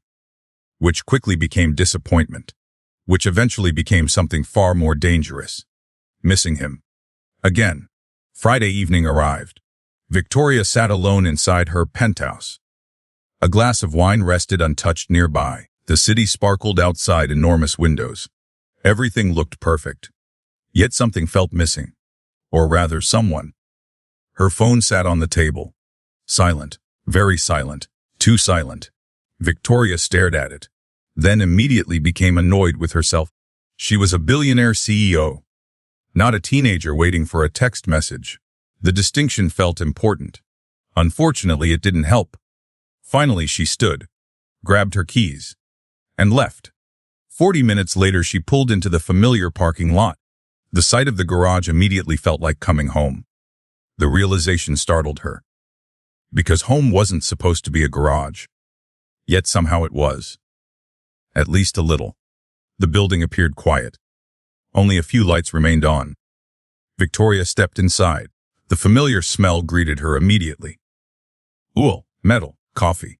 Ethan. The final thought arrived automatically. Dangerously automatically. She found him near the back of the garage. Working alone. A wrench in one hand. A flashlight nearby. The moment he looked up, his entire expression changed. And suddenly Victoria forgot every complaint she'd planned. Every frustration. Every speech. Gone. Just gone. You disappeared. The accusation sounded weaker than intended. Ethan smiled slightly. Hello to you too. Victoria tried not to smile. Failed. Immediately. 3 days. Ethan set down the wrench. I know. You could have called. I could have. You didn't. No. The honesty annoyed her, mostly because she couldn't argue with it. For several moments neither spoke. Then Ethan sighed. I was giving you space. Victoria blinked. What? The answer seemed genuine. Completely genuine, which somehow made everything worse. I thought you might need time. The explanation instantly deflated her irritation. Because it sounded exactly like something Ethan would do. Thoughtful. Considerate. Completely wrong. Victoria laughed softly. You idiot. Ethan looked confused. What? I wasn't avoiding you. Oak. The realization appeared slowly, painfully. Then Ethan laughed. For several moments, neither stopped smiling. The tension disappeared. Just like that, the way it always seemed to. Eventually, Victoria sat on her usual stool, the one she'd occupied countless times before. The one that now felt oddly familiar. Comfortable, important. Ethan leaned against the Mustang, watching her. Not speaking. Just watching. The silence felt different tonight. More honest. More vulnerable. Because neither of them had anywhere left to hide. No fake relationship. No takeover. No secrets. Only truth. And truth was considerably more frightening. Victoria looked around the garage. The place where everything had started. The place where her life changed. The place where she'd met Ethan. Then she smiled. You know. Ethan raised an eyebrow. What? She laughed softly. This is probably the worst fake relationship in history. A grin appeared immediately. Probably. We were terrible at it. We really were. Victoria shook her head. We completely lost control. Ethan laughed. That's one way to describe it. The garage grew quiet again, a warm silence, the kind that exists between people who understand each other. Finally, Victoria stood, slowly, deliberately, then walked toward him. One step, then another, until only a few feet remained. Ethan didn't move. Neither did she. The moment stretched, longer and longer, until neither could pretend anymore. Victoria looked directly into his eyes. The same eyes she'd first seen on a rainy night months ago. The same eyes that somehow always made her feel safe. And suddenly the truth felt incredibly simple. Not complicated. Not dramatic. Simple. I missed you. The words escaped before she could stop them. For a second neither moved. Neither spoke. Then Ethan smiled. Not his usual smile. A different one. A vulnerable one. A real one. I missed you too. Victoria's heart immediately betrayed her. Again. Only this time she didn't care. Because for once, neither of them was pretending anymore. Victoria wasn't sure who moved first. Later she would remember the moment differently every time she thought about it. Sometimes she would swear it was Ethan. Other times she would insist it was her. The truth probably existed somewhere in between. All she knew was that one moment they stood a few feet apart, and the next, the distance was gone. Months of tension, months of uncertainty, months of feelings neither wanted to admit. All of it seemed to disappear, not dramatically, not suddenly, naturally, like something that had been inevitable from the very beginning. Outside, rain began falling again, softly, steadily. The same kind of rain that had brought Victoria into the garage that first night. The irony wasn't lost on either of them. Ethan smiled. You know. Victoria raised an eyebrow. What? It started with a broken car. She laughed. It did. A very expensive broken car. You're never letting that go. None boo. The answer came immediately. Victoria shook her head, smiling despite herself. The garage felt warm, comfortable. Safe. More like home than anywhere else in the city. A realization that would have seemed absurd 6 months earlier. Yet now it felt completely normal. Because home wasn't a place, it was a person. And somehow, that person had become Ethan. The thought made her emotional. Dangerously emotional. For a few moments neither spoke. The rain filled the silence. Then Ethan reached into a nearby drawer. Victoria frowned. What are you doing? 1 second. That answer immediately made her suspicious. Ethan returned holding something small. Very small. Victoria looked confused. Then she laughed. A $1 bill. Carefully preserved. Protected inside a clear holder. The realization hit instantly. The fake boyfriend fee. The original agreement. The beginning of everything. Victoria stared. Then laughed harder. You kept it. Ethan nodded. Of course. Why? He looked genuinely surprised by the question. Because it's important. The answer made her smile. A lot, maybe too much, because suddenly the memory felt precious, not ridiculous, not embarrassing. Precious. The dollar represented something much larger, a chance, a risk, a moment when two strangers unknowingly changed each other's lives. Victoria gently took the holder, studying it, then looking back at him. "You are such a mechanic." Ethan laughed. "What does that even mean?" "It means you keep sentimental things in garage drawers." "Fair." The answer made her laugh again. For several minutes they simply stood together, talking, remembering, enjoying the rare luxury of peace. No headlines, no crises, no takeovers, no secrets. Just them. Finally, Victoria looked around the garage, the old workbench, the coffee machine responsible for countless terrible decisions, the Mustang, the stool she'd occupied so many times. Everything suddenly felt significant. Every moment, every conversation, every memory. Then something occurred to her. "Wait." Ethan immediately looked concerned. "What?" Victoria pointed. "You still never answered one question." His expression became cautious. "That's rarely good." She smiled. "Why keep the garage?"